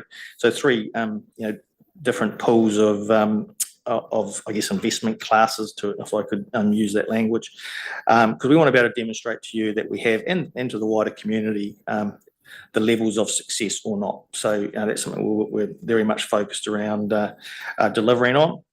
Very much underpins that is we need to continue to improve our risk-adjusted returns. So what I mean by that is we need to continue to deliver, strong financial performance, not just capital preservation, but also capital growth and cash flow, for that matter, back to yourselves, and taking risk out of the portfolio. And we do believe that diversification plays a very strong role in delivering to those aspirations. And this is the last comment I will make. It's just gaining clarity on our role in terms of regional benefit. We will look at opportunities inside the region for investments. Maybe a bit of a difference from in the past was that it has to deliver commercial outcomes. So that was, the addition to or the alignment that we've had with the board around making sure that any regional investment has to meet our commercial return profile as well. Councillor Scott. I had a few questions around that, actually. One is, and you sort of answered that, you're going to be aiming for commercial benchmarks now, so that's good. Are you going to separate them out in future reports about what you count as being of regional benefit? Are you under any pressures apart from, what pressures do you feel that you're under from us, I guess, but also are you under pressure from any other entities, agencies, people that you should be investing for regional benefit? So I'm just interested in those sort of questions. Yeah, look, maybe the last one's a bit easier to answer. Yes, we do. There are some expectations and some views around the role that Quayside should be playing on behalf of the community. We've been very intentional around the comms that we've undertaken with those groups to ensure that we are here for, first and foremost, to deliver on commercial outcomes. And so controlling that narrative, I think, has been really important.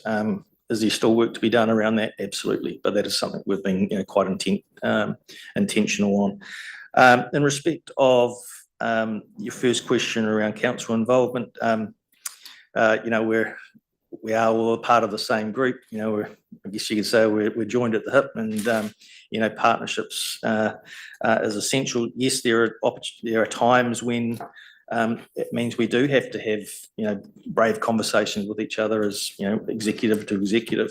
But I think, you know, the level of collaboration and open-mindedness and trust that is being built allows us to do so in a very professional manner. Councillor Nice. I just wanted to ask about the Tauriko property. We had advice that NZTA were interested in progressing that. But then I think it was only yesterday we heard that NZTA is changing their priorities and bringing forward the development of State Highway 29 and delaying the portion between the toll road and Barks Corner. So is that impacting at all on the negotiations for that property? That's quite recent news. So we did catch up with NZTA officials late last week, and that was, you know, there was certainly that interest that had been articulated was, you know, still quite apparent. Given the freshness of that update, we'd have to go back and check whether there's been any change to that.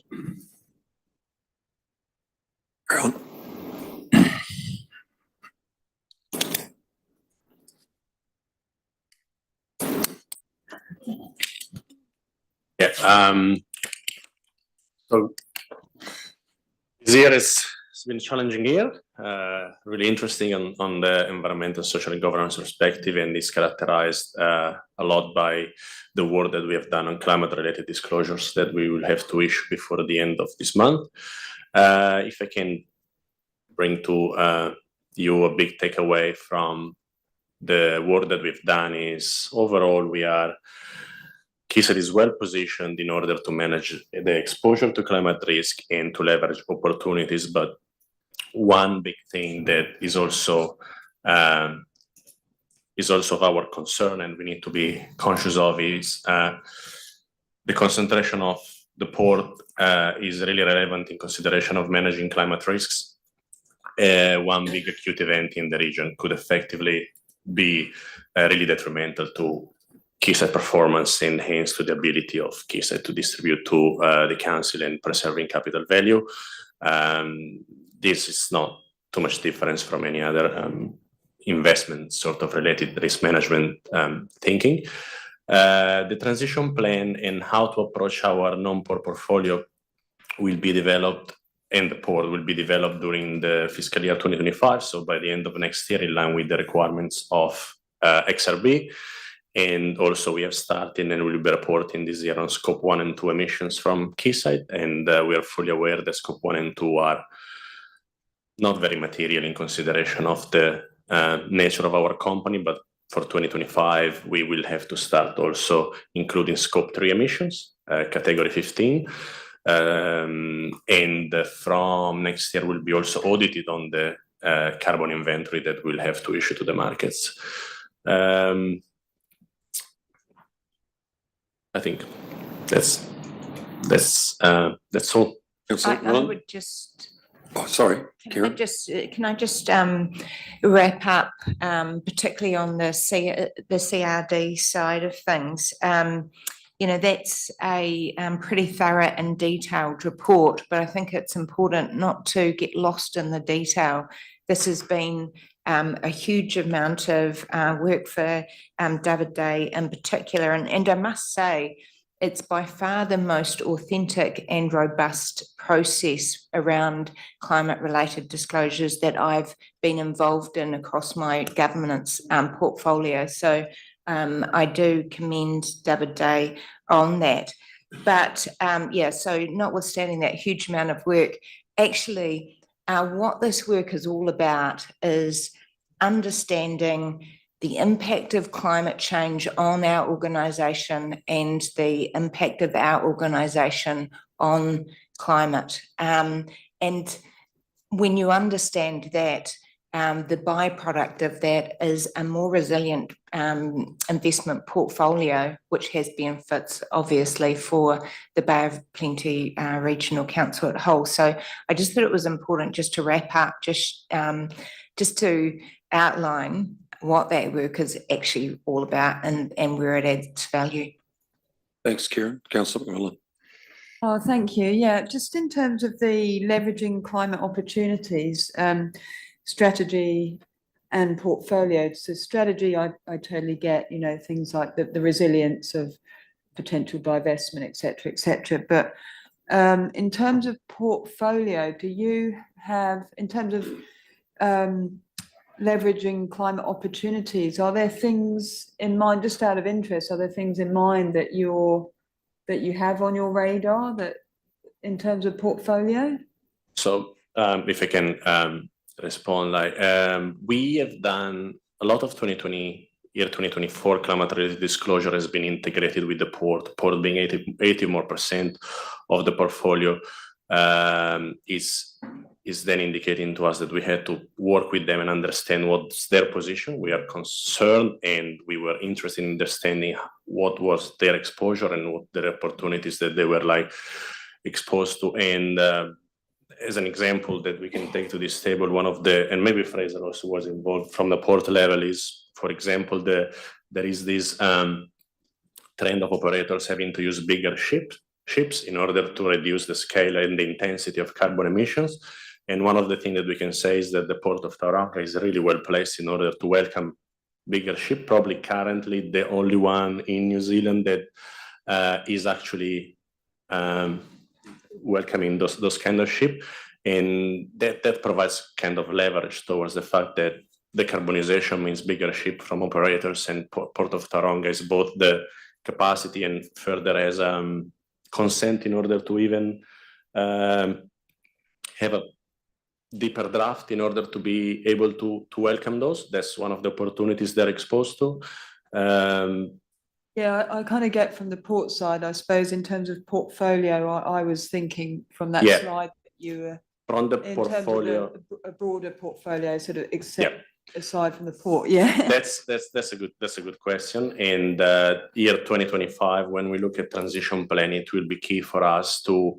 So currently, we've done a lot of risk understanding on the non-port portfolio due to the materiality of that on the total. But year 2025 will be the year where we as a management and the board will have to really land what's our transition plan, which is also includes how do we want to act in terms of how do we want to drive behaviors and what we want to do in terms of leveraging opportunities that we can see throughout the portfolio.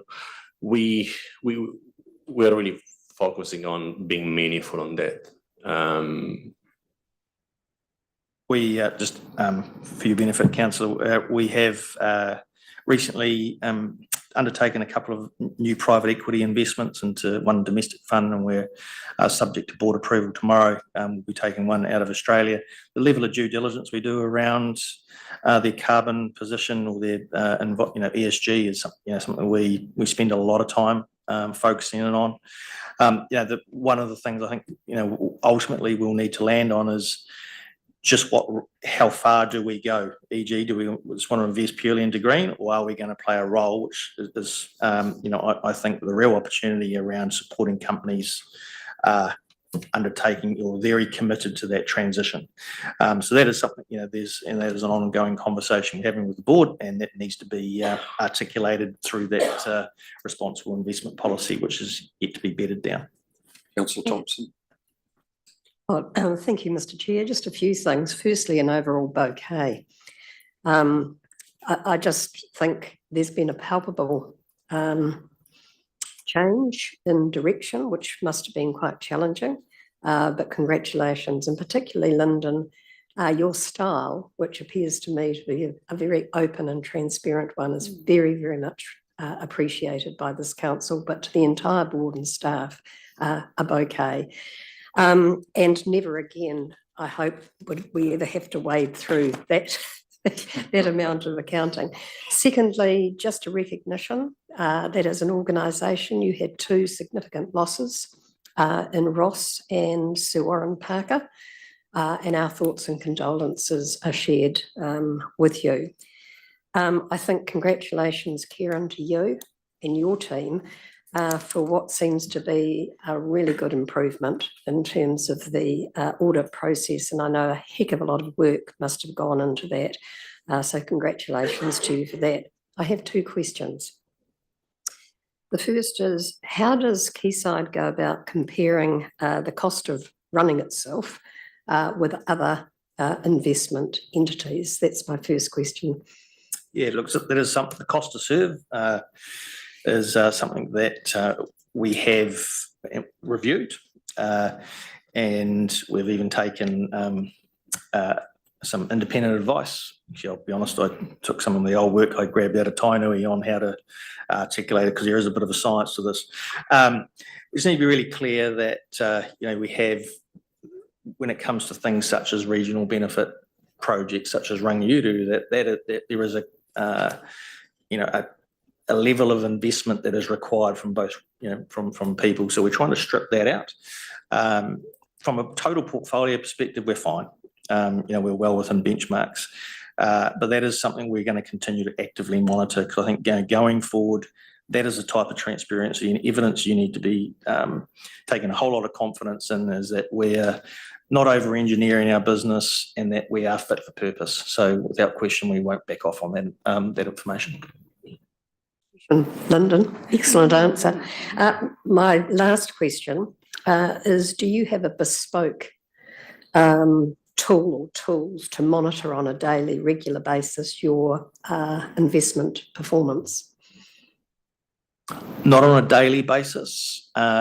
We are working on some modelling right now that will give this is an internal model that we've sought some expertise on helping us bring this to life, where there is a greater level of what I would say sort of weekly and monthly performance. But from a daily perspective, Davide? On the listed asset, we do. On the rest of the portfolio is something that we need to integrate a bit better in.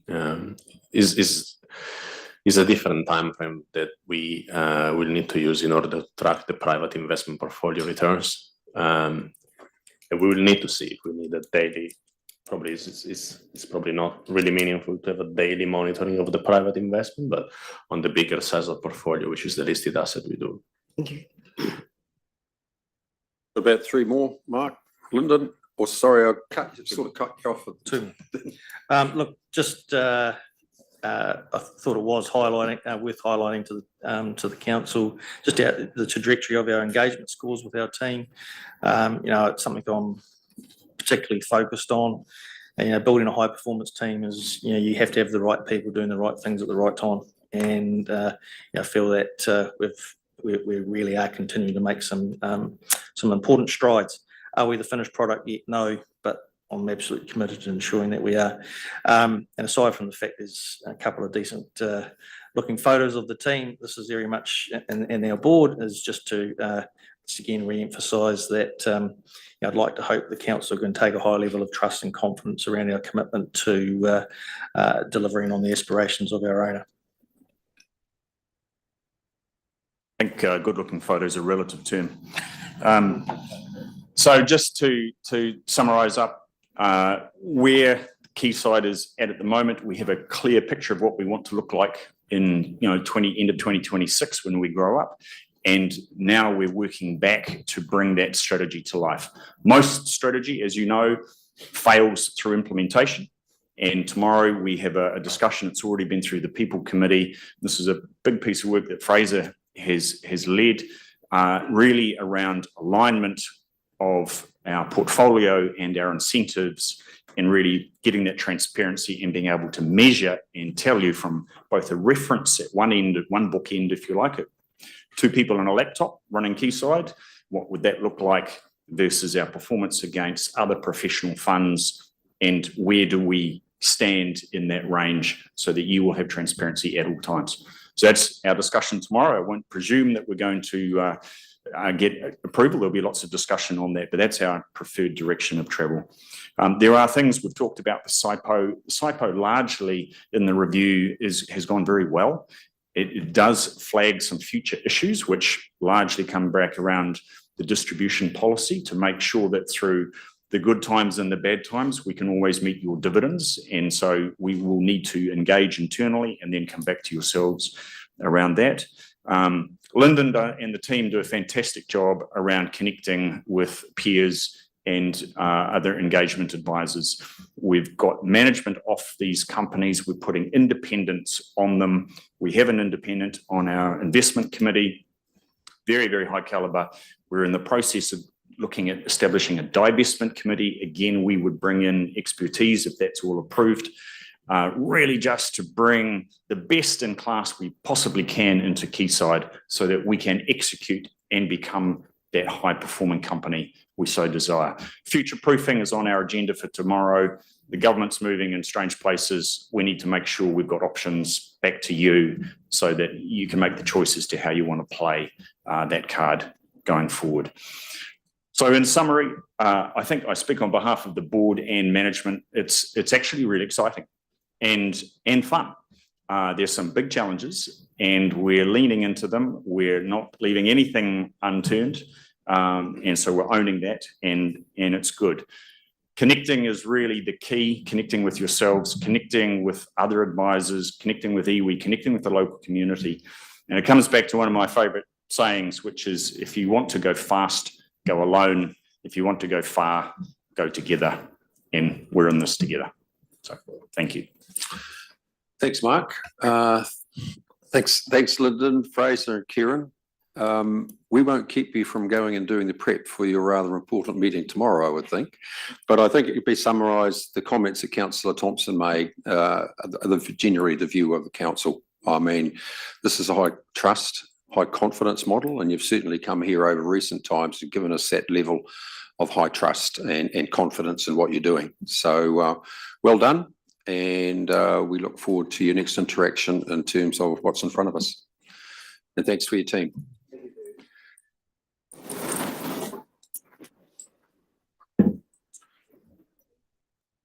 Councillors, can we have a resolution to receive the Quayside Tomoana Trust annual reports? Councillor Scott, Councillor Von Duddleston, all those in favour say aye. Against, carry.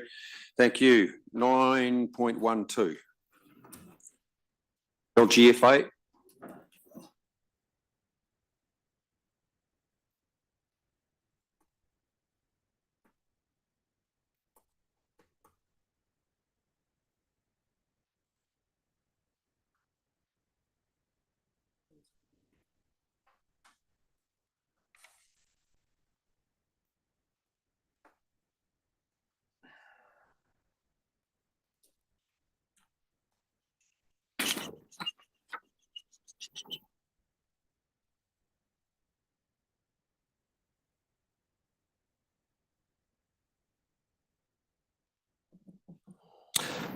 So councillors, this report is looking to provide you with the annual report results for the Local Government Funding Agency Limited. Highlights for the report cover increase in the value of lending to the sector of just over 20 billion and LGFA representing around 90% of lending, long-term lending to the sector. Profit for the year was 10 million compared to 2.5 million last year, and declaring a dividend of 1.8 million. The company achieved 15 out of its 18 performance targets, and operating expenses and income exceeded the forecast that it set for itself in its statement of intent for the year. Thank you, Kamaran. Any questions, councillors? Councillor Crosby, then Councillor Nees. Yeah, thank you. With the prospect of the new Waters Done Well, and with the prospect of borrowing limits going beyond, let's say 290 or 280 to 500-ish, and I understand a lot of that will flow through, literally, LGFA. Will that have an impact on the actual cost of borrowing overall, including us who have very little to do with Waters Done Well? Yes, it will. The question would be in terms of the scale of lending and how that would translate to better pricing for council. So that is something that's very, that's a top of mind for the board, for the LGFA, and working closely with central government and understanding what the nature of reform would look like, what would be the leverage requirements for water entities. Early indications indicates that there would be quite higher levels of leverage than what is enjoyed by councils, and so that would be a question of looking at the aggregate borrowing requirement in total, and there would be a period of engagement with the sector around what the borrowing profile looks like now versus under the new regime, and how that would be received by shareholders across the sector in terms of that borrowing profile change. At this stage, it just would depend on what the total borrowing pool would look like and what the leverage balance would be in terms of the ratio that you just mentioned, and how that would be perceived by the lending markets from international sources, and how that would translate into pricing. So that would be the crux of the consultation that would occur with the sector. If I could just add to that, Kamara, because the question asked by Stuart is at the crux and the core of what Councillor Thompson has been asking the sector to look at. Because ultimately, as we know, all debts are going to be ultimately subordinated back to the ratepayer or the user. So therefore, as a funding agency, you know, do they move into the zone of saying, well, if you want this money, then there needs to be some consolidation of service provision activities so that you extract the maximum value in terms of delivery, because there's some real risk in terms of a lot of these small entities all gearing up their balance sheets when the performance metrics could be a lot better. I don't know whether they'll go there, but it's a good question. Councillor Nees. Oh, thank you. And firstly, apologies if I've got this wrong, because I just didn't have time to read the report in detail. But I think I read that the LGFA paid a dividend this year. Is that right? And we are a founding shareholder, or one of the founding shareholders. So what was our portion of the dividend? So I don't have the exact figure in front of me, but circa 100,000. I can get the exact figure if you would like it. It's going to be recorded as other income, will it? It's what in our dividend income, we have several components to that. That's one of the components to our dividend income line. Great, thank you. Any other questions, councillors? If not, can we have a resolution? We adopt the annual report. Councillor Von Duddleston, Councillor Crosby, all those in favour say aye. Against, carried. Thank you. Next one, which is Regional Software Holdings. Thank you. We're on page 457 of Agenda Pack 2. Regional Software Holdings has completed the annual report. It's been approved by the board and audited. The main service we receive through Regional Software Holdings is the work on Iris Next Generation, which they report is proceeding well and going through their testing and pilot before we look to implement in council. So some of those dates are still to flex. Regional Software Holdings has made a small loss for the year, which is mainly a timing issue for them. But that was forecasted, Mark. That was forecast. It was a result of receiving revenue last year for work done this year. So not a big concern for us. Councillor Thompson. It's not a question, it's really a comment or comments. Is the name of this entity really what it is? Because I have to say, and it's something I've been watching with some interest as Te Uru Kahika grows in its work efforts, and I notice that it's not just now about software, it's about advocacy, it's about policy development, etc. It's interesting in terms of where is it going, which is another interesting issue for those councillors who are interested in the reform of local government, potentially to be asking questions around the future trajectory of this entity.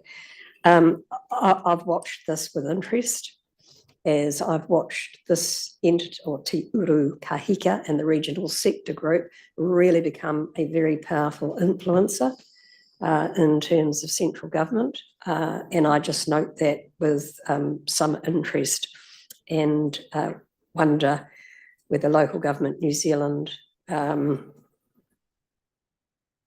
fully aware. I presume it must be, but my comment would be, crikey Dick, this is on a roll, and I wonder what its strategic planning is actually leading it to. So through you, Chair, it is really focused on getting greater gains in terms of shared services. It's an operational CCO, and so its future is looking at where it can be more efficient and effective for the sector. It's fortunate that it is a mechanism now by which MFE can fund services that regional councils and unitary councils provide. This is a entity that this council has agreed to join because it enables us to make efficiencies and effectiveness, which we've built into our long-term plan. The more that it can do in terms of shared services, the better it will be for all councils. And so the regional council CEO is absolutely focused on utilising more shared services across the sector. I agree with you, the title might not be as relevant as it was when it was first established. So Fiona, a difficult question to you, if I may, and feel free not to answer it. I won't hold that against you much. But how do you compare the strategic thinking and effectiveness of this with BOPLAS? Or totally different? Yes, so BOPLAS does very well in terms of procurement and insurance. That's its raison d'etre. This one is looking at trying to find opportunities and efficiencies across all that the regional councils and unitary councils do. So there are a number of long-term, particularly in terms of data management of people coming together. BOPLAS has done a very good job in terms of procurement, but it is really in that focus it has been. This one is looking for opportunities where there can be more shared resources. Councillor Scott. This might be more relevant to BOPLAS or this one, I'm not sure, but it's about the criteria that, and I'm particularly interested in accessibility for people with disabilities of all sorts. And just is that a criteria for the procurement, for the shared services? And just, I've spoken to you offline, but I'm wondering where that is at. Yes, we're following up on that because of your queries. And so we've gone back to BOPLAS. And so that's something that they're looking at. And that is in terms of, can we make our documents and our invoicing and our customer service more accessible to people with disabilities? And it came from a query in terms of how we were doing in terms of our rates. And in this council, whether there could be work done across the region in terms of improving accessibility for people with disabilities. So that's on the work programme for BOPLAS. Councillor Shirley. Thank you, Chair. Page 469 of Diligent, it's got there the IRIS Next Generation Partnership Agreement. And I note that Waikato Regional Council, Northland, Horizons, Taranaki, Southland, West Coast, Hawke's Bay are in it. We're not. What effectively is IRIS, and would we benefit being part of it or not? We're now part of IRIS Next Gen. So we weren't one of the councils that went into IRIS, but now we are. And you'll recall in our long-term plan, we've put $3.5 million worth of savings in terms of moving to IRIS Next Gen. So a software system that we use is not IRIS at the moment. So it's being upgraded, and we're part of the new system. We're seeking to implement that and achieve the savings. Mr. Von Duddleston. Yeah, this highlights to me the question of benchmarking and this collaborative work that you're doing within our sector. How are we getting on with benchmarking? Very good question, and Kamaran's leading a lot of that for the sector. So Kamaran, do you want to talk? So we're looking to connect with the regional sector through existing forums that we've already established at a staff level, but also through the special interest group forums to reignite those conversations around benchmarking and what would be the metrics for that, and what commitment we can and support we can get from partnering councils to develop a collective sector picture to bring back to you. just to follow up from that, so what I'm hearing out of that is that benchmarking went with a bit of a relish and rush early on, and then it died. And at what stage are we at the regeneration? It's having those conversations again to reaffirm the commitment from partnering councils to help collectively build that picture. So it's at that conversation stage that we've yet to commence. Thank you. No further questions, councillor. Can we have a resolution to adopt? Councillor Thompson, Councillor McMillan, all those in favour, please say aye. Against, carried. 914 Bopless. Hardy annual, isn't it, this Bopless? So we're on page 508 of Agenda Pack 2 for the Bopless Annual Report. Again, this has been completed audit and been adopted by their board. Bopless, which had a very small deficit this year and achieved all of their performance targets. Thank you. Take any questions? No questions, I'll move. Councillor Shirley. My question is, are the performance criteria strong enough? We've achieved them all, but how ambitious are they? And how, and the other part of that question is to understand that there's sort of been problems with patch protection and sort of entrenchment. What's happened to try and break that down? I think before that becomes a bit of a political question, but we have numerous occasions sat here and said, is the structure fundamentally wrong? Because sitting around the board table are the chief executives, and you're right, Councillor Shirley, no one's going to rattle the cage if it has an impost on the organisation. We've asked Fiona numerous occasions and asked questions of the board in terms of exactly what you said. Are these metrics tough enough? I don't know the answer to that, but that's where it's set. Fiona, you got any comments? Yes, we get annually the amount of savings that we achieve through Bopless, which for this council is about $1.3 million a year, and you fund Bopless to around $60,000. So that is a savings that we get through Bopless, and it is very good at procuring on behalf of councils. In the past, this council has asked for it to do more in terms of looking at shared services and potentially some of the work that the regional sector is doing together, but it has been a coalition of the willing. And so there hasn't been able to get that movement and say shared support software systems across the Bay of Plenty as there has through the regional sector. So a number of the initiatives are developed between councils who agree to do it. Almost all of those initiatives, Bay of Plenty of regional councils involved with. So we always put our hand up to be involved, and the savings are significant for this council. It is a procurement entity, and for the amount of funding that regional council is required to fund each year, we get incredible savings, and particularly in the insurance area. That is where the bulk of the savings come from.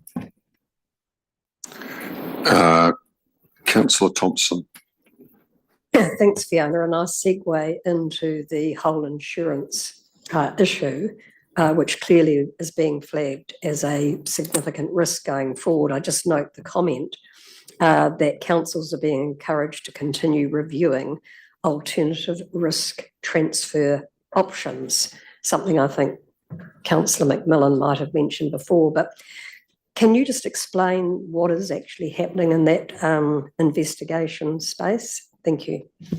Yes, so we have been very clear in terms of where the risk is, particularly in terms of our assets. And so we have provided templates for other councils to fill in so that we can go to the insurers and say, this is the assets in the Bay of Plenty. It's worked very, very well. At the moment, we've got teams of people looking through our assets to make sure that we are insuring at the appropriate level. So, for example, we currently insure for all fences across the region if there is a major flood on all stop banks. Now, clearly, fences on stop banks might not be the key issue if there is a major flood in the Bay of Plenty. So we are going to say we do we no longer need to insure across the Bay of Plenty for all fences on stop banks. And doing so, we will generate further savings, and that's something that we're chasing at the moment for your next annual plan. But we have, particularly because of the floods that have occurred in this region, we have very good systems in this council, and we've shared them with other councils in terms of being very clear in terms of what our assets are, what the state of those assets are, how we maintain those assets. So we keep deep diving into this to make sure that our insurance premiums are as optimal as they can be. We keep looking at this to find savings. Just given what we know strategically is going to be coming as core matters to be concerned about, climate change, climate adaptation, flood protection, you name it, would there be some merit in the regional risk assurance chairs actually getting together with staff to actually have some kind of region-wide risk discussion? I don't know whether there'd be merit in that. Councillor Crosbie, Councillor Scott, Fiona, don't feel you have to answer that now, but it just strikes me that, you know, this risk stuff is right up there. We can certainly look at that with Councillor Crosbie, if that's something that he'd be keen to do. We can pick that up at the next meeting and potentially a deep dive to look at it, all the options. Insurance is changing rapidly, as we all know, and reinsurance around the world. So it's something we definitely need to keep top of mind. And it's, in a way, it's part of that Wellington conversation. You know, how far do you go with self-insurance and how far don't you go? Can I ask someone who might know, how many of our TLA colleagues have got independents on their risk and assurance committees? All of them? No? Vast majority. They're either chair or deputy chair. Maybe that's a starting point for Stuart to have a conversation with those people. Okay. Sorry, did you just mean in the Bay of Plenty? Yeah, in the Bay of Plenty. Yeah. I think they all do, yeah. They all do. Yeah, sorry, I thought you were talking about New Zealand, yeah. No. Okay, I've moved it. Councillors, seconder. Councillor White, all those in favour, please say aye. Against, carried. That moves us through to 9.15, financial performance for months 1 to 2, 24-25. Kamaran.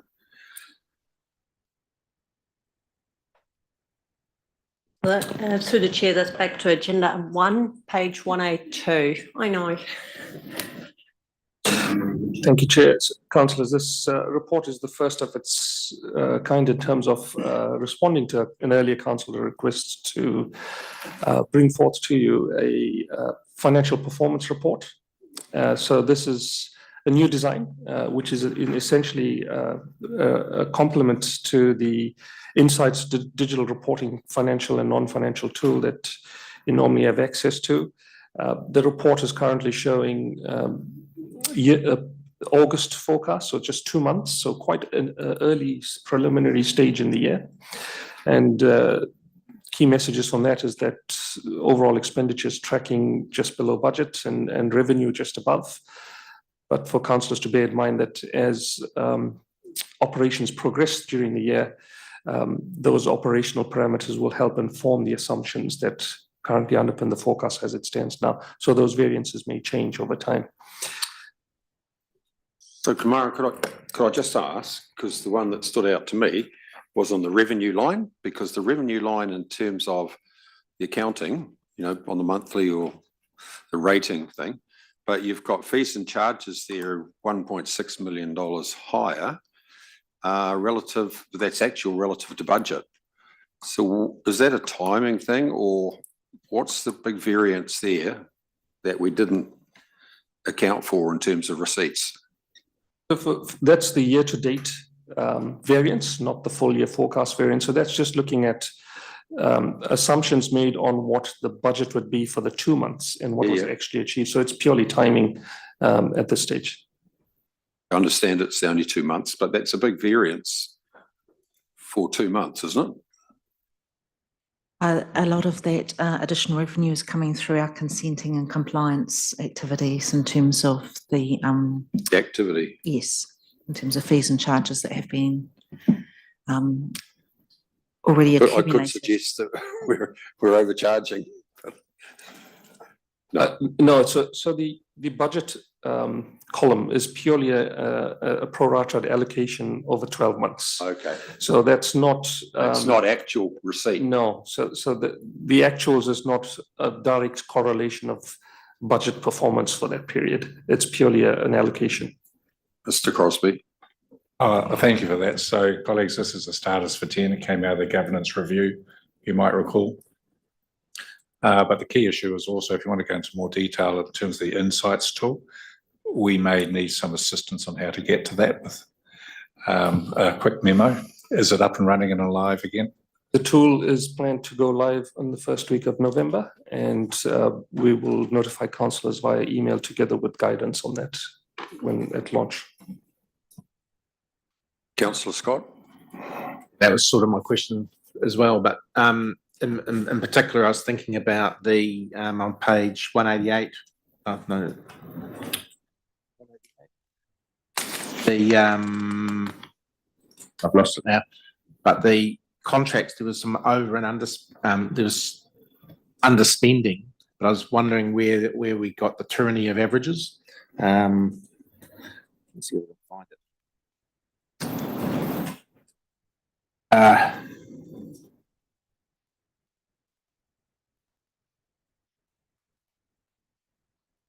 I can't find off the top of my head, but there was where our contracts were, there was a half a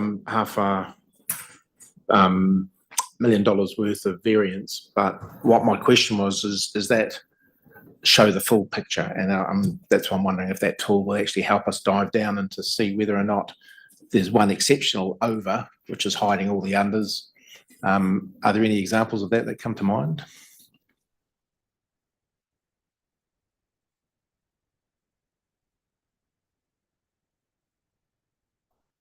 Service support, for instance, there's a forecast of $500,000 lower than budget due to an underspend.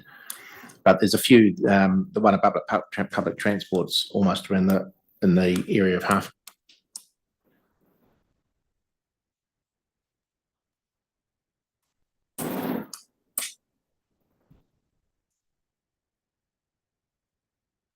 So in terms of the digital reporting tool, that won't go any lower than what's covered in this report. More commentary on that subsequent to this meeting, if that would have benefit. Yeah, just really, I'm just because it will be an ongoing thing. Is as I say, it's the tyranny of averages. Sometimes it doesn't look too bad, except it's actually something really, really bad that's hidden by a few things that are good. Provide more context around that. Okay, just another comment for Mr. Winters and Mr. Thurston. You'll see that the expected expenditure in Rotorua Lakes Incentives Program is only half of what we forecast or planning for, and that's relative to the discussions you're going to have tomorrow in terms of what the strategy is. Anything else, councillors? Councillor Nee, sorry. Yeah. Thank you. The Councillor Crosby's comment that this is a, reformatted report reminded me of something I've been thinking about for a long time, and that is that we need to relook at the financial implications section of all of our standard reports. It always annoys me when staff are asking for new approvals, etc., and it says there are no financial, no unbudgeted financial implications. Well, that doesn't really help us as elected officials understanding exactly what we've budgeted and how this particular request fits in and whether or not it's going to have any ongoing implications. So I just wonder, while we're looking at changing our financial reporting, if we could just have a little bit of a think about that portion of our standard council reports, because I don't think it's very helpful, that section. that is an identified focus for the finance team in terms of partnering with the wider business when reports are prepared to ensure that's that wider context and integration between the message in the report and the financial implications, that complementary message. Okay, thank you, councillors. Further questions? Happy to move. Happy to move. Thank you, councillor Crosby. Councillor Von Duddle in second. All those in favour, please say aye. Against, carried. So I'll move that we go into public excluded.